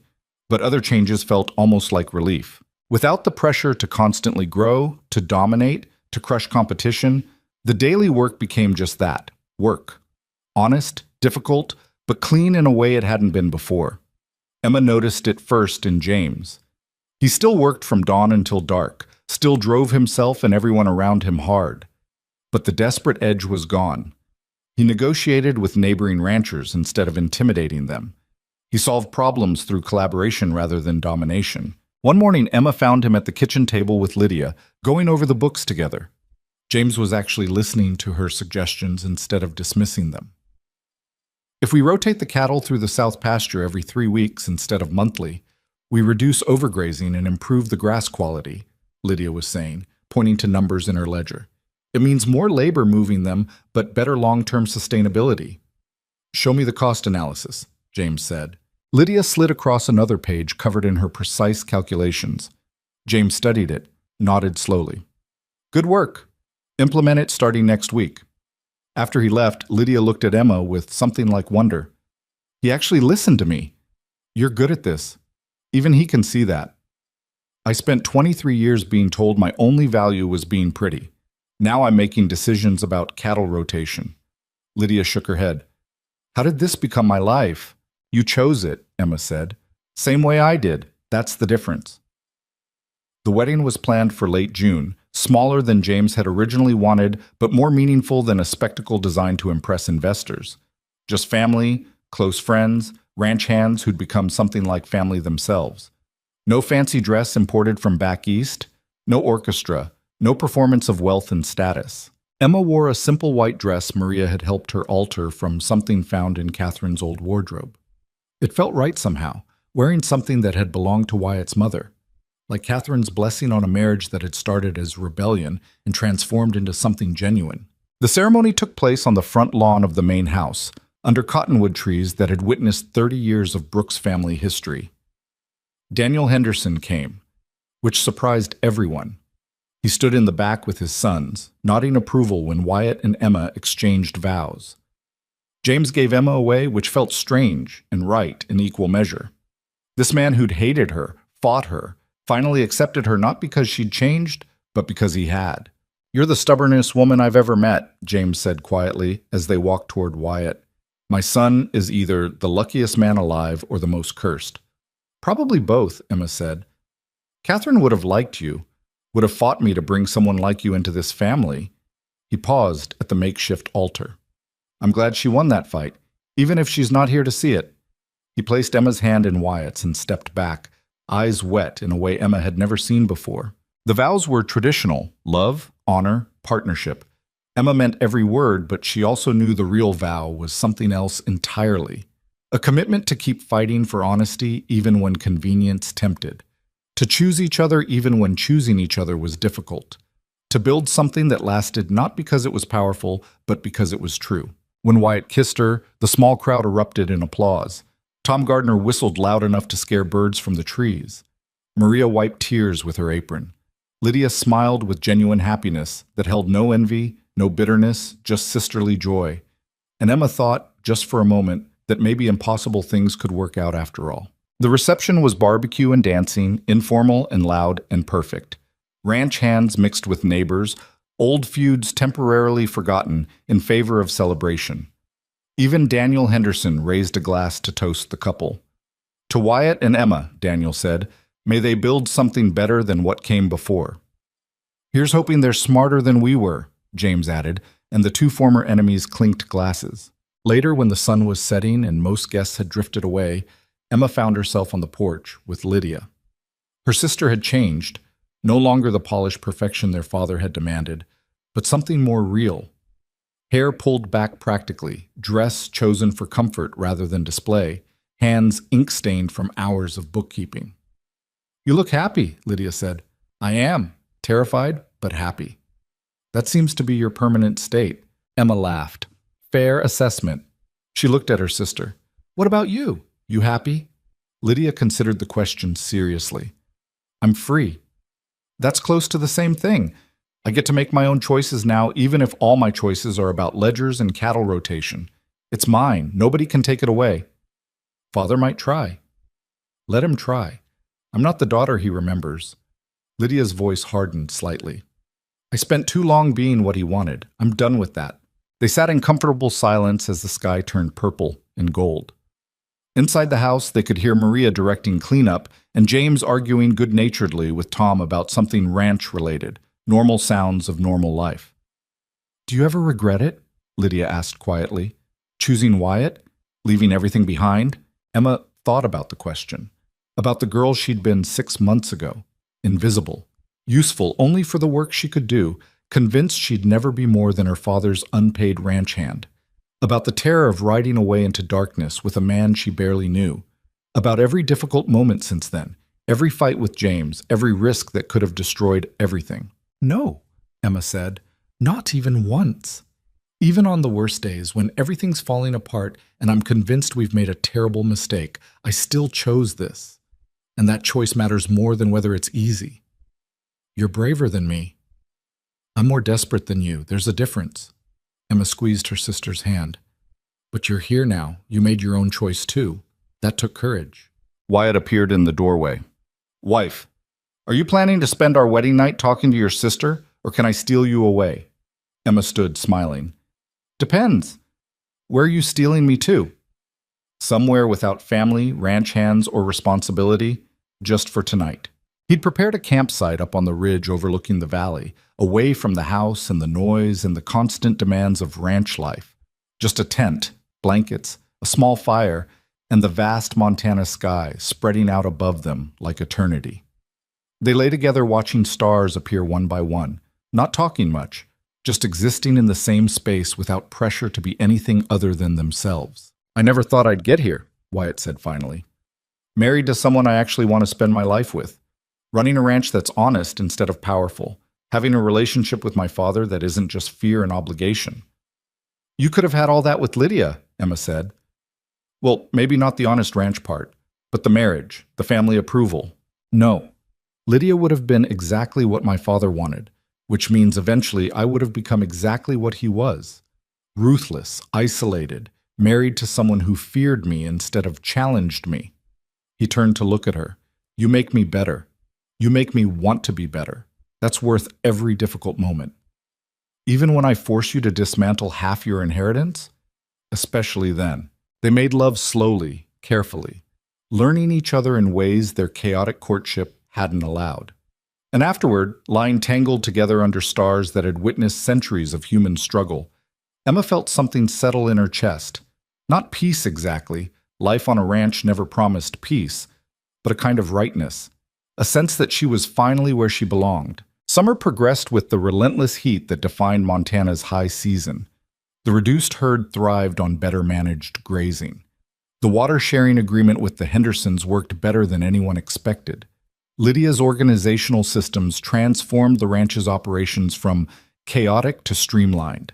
And slowly, grudgingly, James Brooks transformed from an empire builder into something almost like a partner. He still made unilateral decisions sometimes, still fell back on old habits of intimidation and control.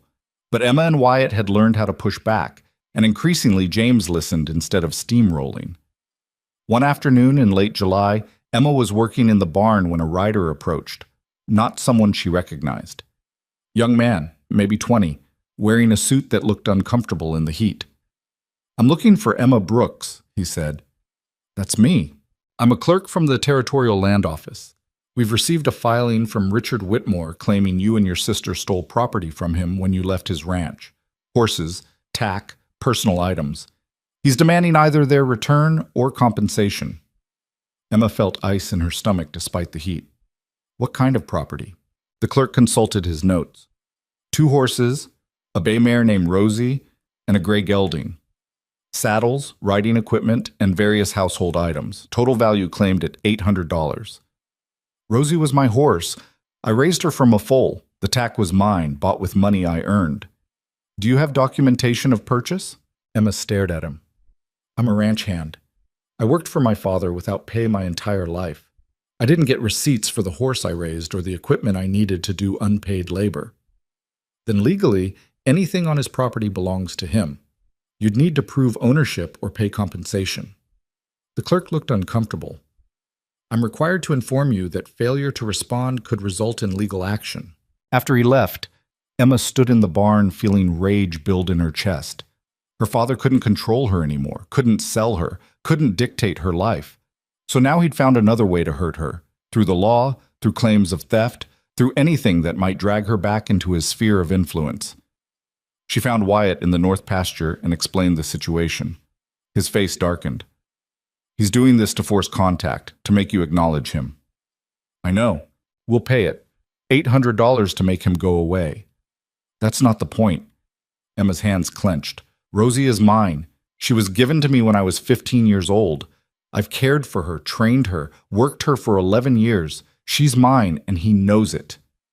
"Can you prove it? To a judge?" "Probably not. I was his daughter, living on his property. Legally, everything there belonged to him." Emma felt tears of frustration. "He's doing this because I'm finally happy, because I built something without him, because I got away." Wyatt pulled her close. "Then we pay the $800, and we never think about him again. We don't let him have power over you anymore." But Emma couldn't let it go. That night she sat in the kitchen with Lydia, both of them staring at the legal notice. "He took your horse," Lydia said quietly. "After everything else, he took your horse. And he'll keep taking until there's nothing left to take. That's who he is. We could fight it, hire a lawyer, drag it through court. With what money? With what time? He wants me distracted, fighting, pulled back into his world, even if it's just through legal battles." Emma crumpled the notice. "He wins either way. We pay him or we fight him, and both options give him exactly what he wants, acknowledgement that he still matters." "So what do we do?" Emma thought about it for a long time. Then she stood. "I'm going to see him, one last time. End this face-to-face instead of through lawyers and land office clerks. Emma, that's exactly what he wants. I know, but he's going to get it on my terms, not his." Wyatt tried to talk her out of it. James actually ordered her not to go. But Emma saddled a horse the next morning and rode toward the Whitmore ranch alone, carrying nothing but determination and a small bag. The property looked worse than she remembered. Fences sagging, buildings in disrepair, cattle thin and scattered across overgrazed pasture. Richard Whitmore had destroyed what remained after Emma and Lydia left, drinking and raging instead of working. She found him on the porch, bottle in hand, looking 10 years older than the last time she'd seen him. "So you came," he said, words slightly slurred. "Knew you would eventually." "I came to end this." Emma dismounted. "Not to beg, not to apologize, not to let you drag me back into your bitterness. To end it. You took my property. I took a horse you gave me 11 years ago and equipment I earned through a decade of unpaid labor. You want to call that theft? Fine, here." She threw the bag at his feet. $800. Every cent Wyatt and I had saved for winter supplies. Take it and leave me alone." Richard looked at the money, then at Emma. "You think this is about money?" "I think this is about control. About punishing me for choosing my own life instead of the one you planned. About making sure I never forget that you still have power to hurt me. You destroyed this family." "You destroyed this family," Emma interrupted. "You treated your daughters like assets instead of people. You sold Lydia to the highest bidder and worked me like unpaid labor. You drove both of us away through your own cruelty. And now you're sitting here drinking yourself to death because you can't admit that you're the problem. I gave you everything. You gave me nothing. Not love, not respect, not even basic human decency. And I'm done letting you pretend otherwise. Emma's voice was steady, final. Take the money. Keep the horse if that makes you feel powerful. But this is the last time we speak. The last time I acknowledge you exist. After today, you're dead to me. Richard stood unsteadily. You can't just walk away. Watch me. Emma climbed back on her horse. I've built a life without you. A family that actually values me. A future that doesn't include your bitterness poisoning everything good.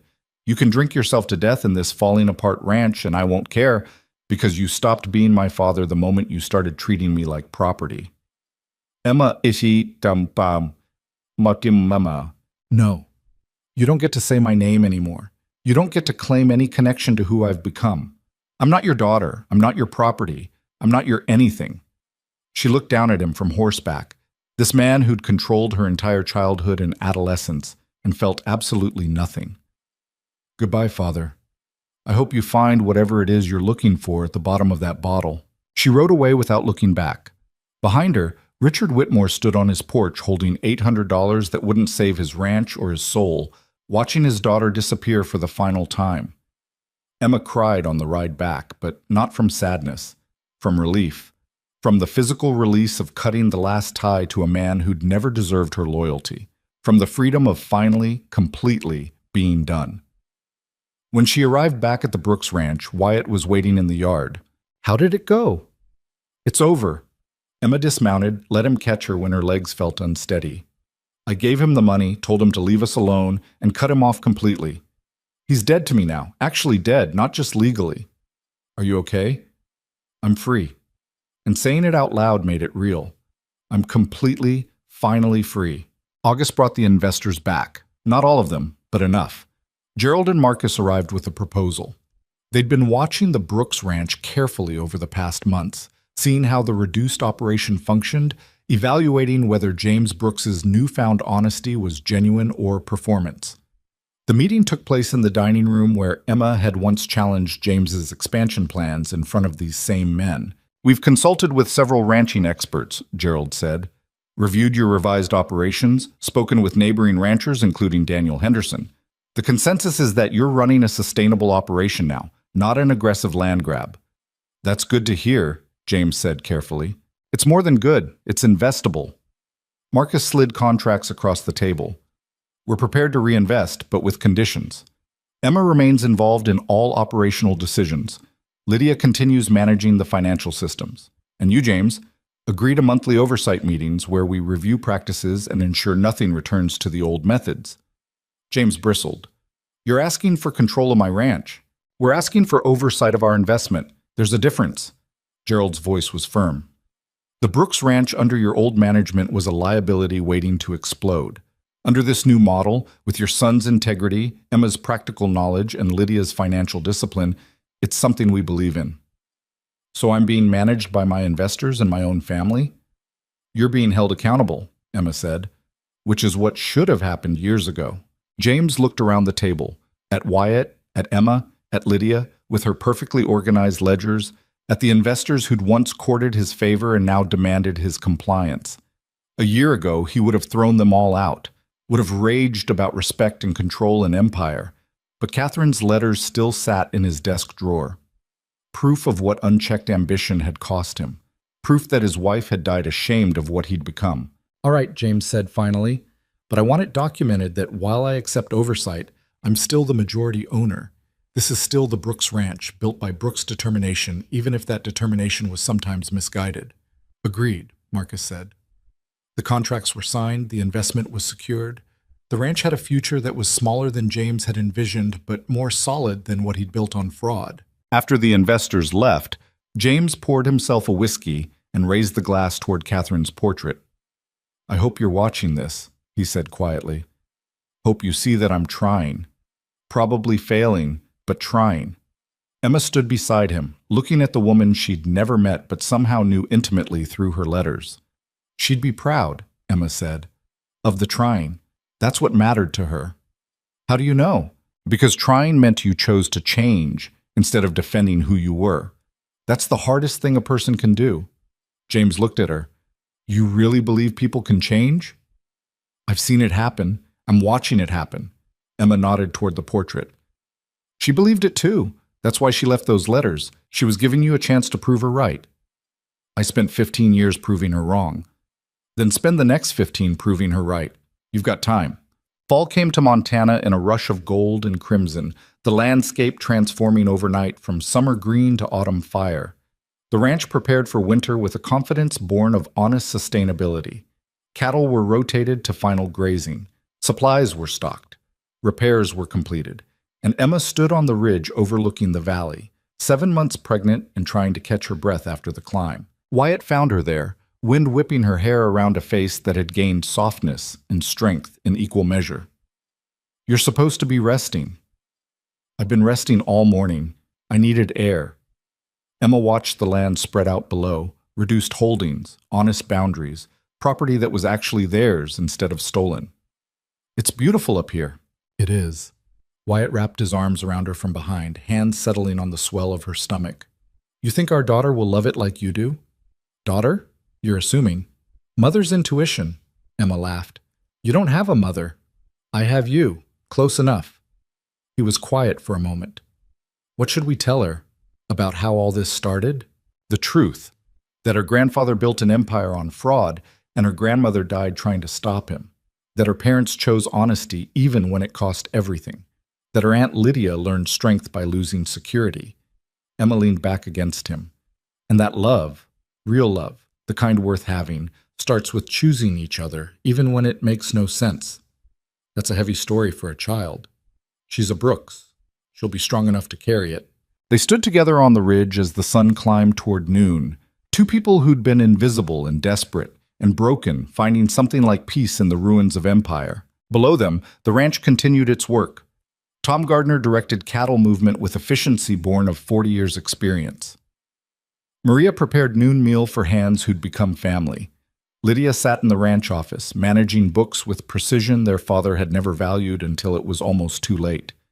James moved between buildings, still driven, still demanding, but channeling that intensity towards sustainability instead of domination. And everywhere, in every corner of the smaller, honest operation, Catherine Brooks' legacy lived. Not in the empire James had tried to build, but in the integrity her letters had demanded, in the honesty her death had required, in the second chance she'd left hidden for 15 years, waiting for someone brave enough to use it. Do you think she's watching? Wyatt asked, following Emma's gaze down to the ranch. My mother? I think she left us everything we needed to fix what she couldn't. That's better than watching. Winter came hard that year, but the ranch was ready. Smaller herds meant adequate hay. Honest water rights meant no disputes when ice-locked creeks. Reduced debt meant breathing room when unexpected problems arose. Emma gave birth on a January morning so cold the windows frosted over, bringing a daughter into the world with her mother's gray eyes and her father's determination. They named her Catherine, which made James cry for the first time Emma had ever witnessed. She would have loved this, he said, holding his granddaughter with shaking hands. Loved you, loved all of it. Then live like she's watching, Emma said. That's how we honor her. Spring returned as it always did, bringing green to frozen ground and hope to operations that had survived another brutal winter. Emma walked the fence lines with Catherine strapped to her chest, teaching her daughter the land the way Emma's father had never bothered to teach her. This is where the Brooks property meets Henderson land, Emma told the baby, who couldn't possibly understand. Your grandfather stole it once, then gave it back. That took more courage than taking it ever did. Lydia had started courting one of the ranch hands, a quiet man named Ben, who loved numbers almost as much as she did. They spent evenings reviewing ledgers together, which sounded boring but apparently worked for them. You're happy, Emma said one afternoon, watching her sister laugh at something Ben had said. I'm building something. That's better than happy. Lydia looked at Emma. You taught me that.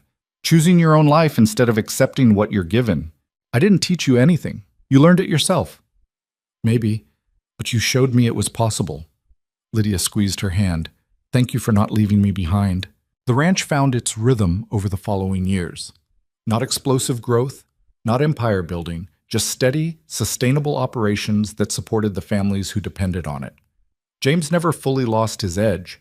Some men were shaped too deeply by ambition to completely change, but he learned to channel it differently, to build partnerships instead of crushing competition, to value integrity alongside profit. He taught Catherine to ride when she was 4, patient in ways he'd never been with Wyatt. Maybe because he'd learned, finally, that some legacies were worth more than land and cattle, that being remembered with love mattered more than being remembered with fear. On Catherine's 5th birthday, Emma stood in the same spot where Wyatt had first chosen her, on that hillside overlooking the ranch that had seemed so foreign and intimidating. Now it felt like home, messy, complicated, built on honest mistakes instead of successful fraud. Happy? Wyatt asked, appearing beside her with their daughter on his shoulders. Emma thought about the question, about the girl she'd been, invisible, useful only for work, convinced she'd never matter to anyone. About the terror of choosing the unknown over the familiar, about every difficult moment since, every fight, every risk, every decision that could have destroyed everything. I'm exactly where I chose to be, Emma said. And it was enough, more than enough. It was everything. Years later, when Catherine was old enough to understand, Emma would tell her daughter the whole story. About the grandfather who built an empire on theft, and the grandmother who died trying to stop him. About the aunt who learned her own strength by losing everything safe. About the great-grandfather who'd sold daughters like cattle and paid the price in loneliness. But mostly, Emma would tell her daughter about choice, about the terrifying, liberating power of choosing your own life even when it makes no sense to anyone else. Because that was the real legacy Catherine Brooks had left. Not letters exposing fraud, not evidence of corruption, but proof that one person's courage could change everything. That speaking truth mattered. That integrity survived even when the people who embodied it didn't. Emma had inherited that legacy not through blood, but through action. Through refusing to stay invisible. Through demanding honesty even when convenient lies would have been easier. Through choosing love that required effort over comfort that required submission. And now she'd pass it to her daughter. Not as burden, but as possibility. Not as expectation, but as example. The ranch spread out below them in all its imperfect glory, smaller than James had dreamed, more honest than he'd ever planned, sustainable in ways empire never could be. Cattle grazed on fairly accessed water. Fences marked honestly negotiated boundaries. Workers received fair wages for genuine labor. It wasn't perfect. Some days were brutal. Some years lost money.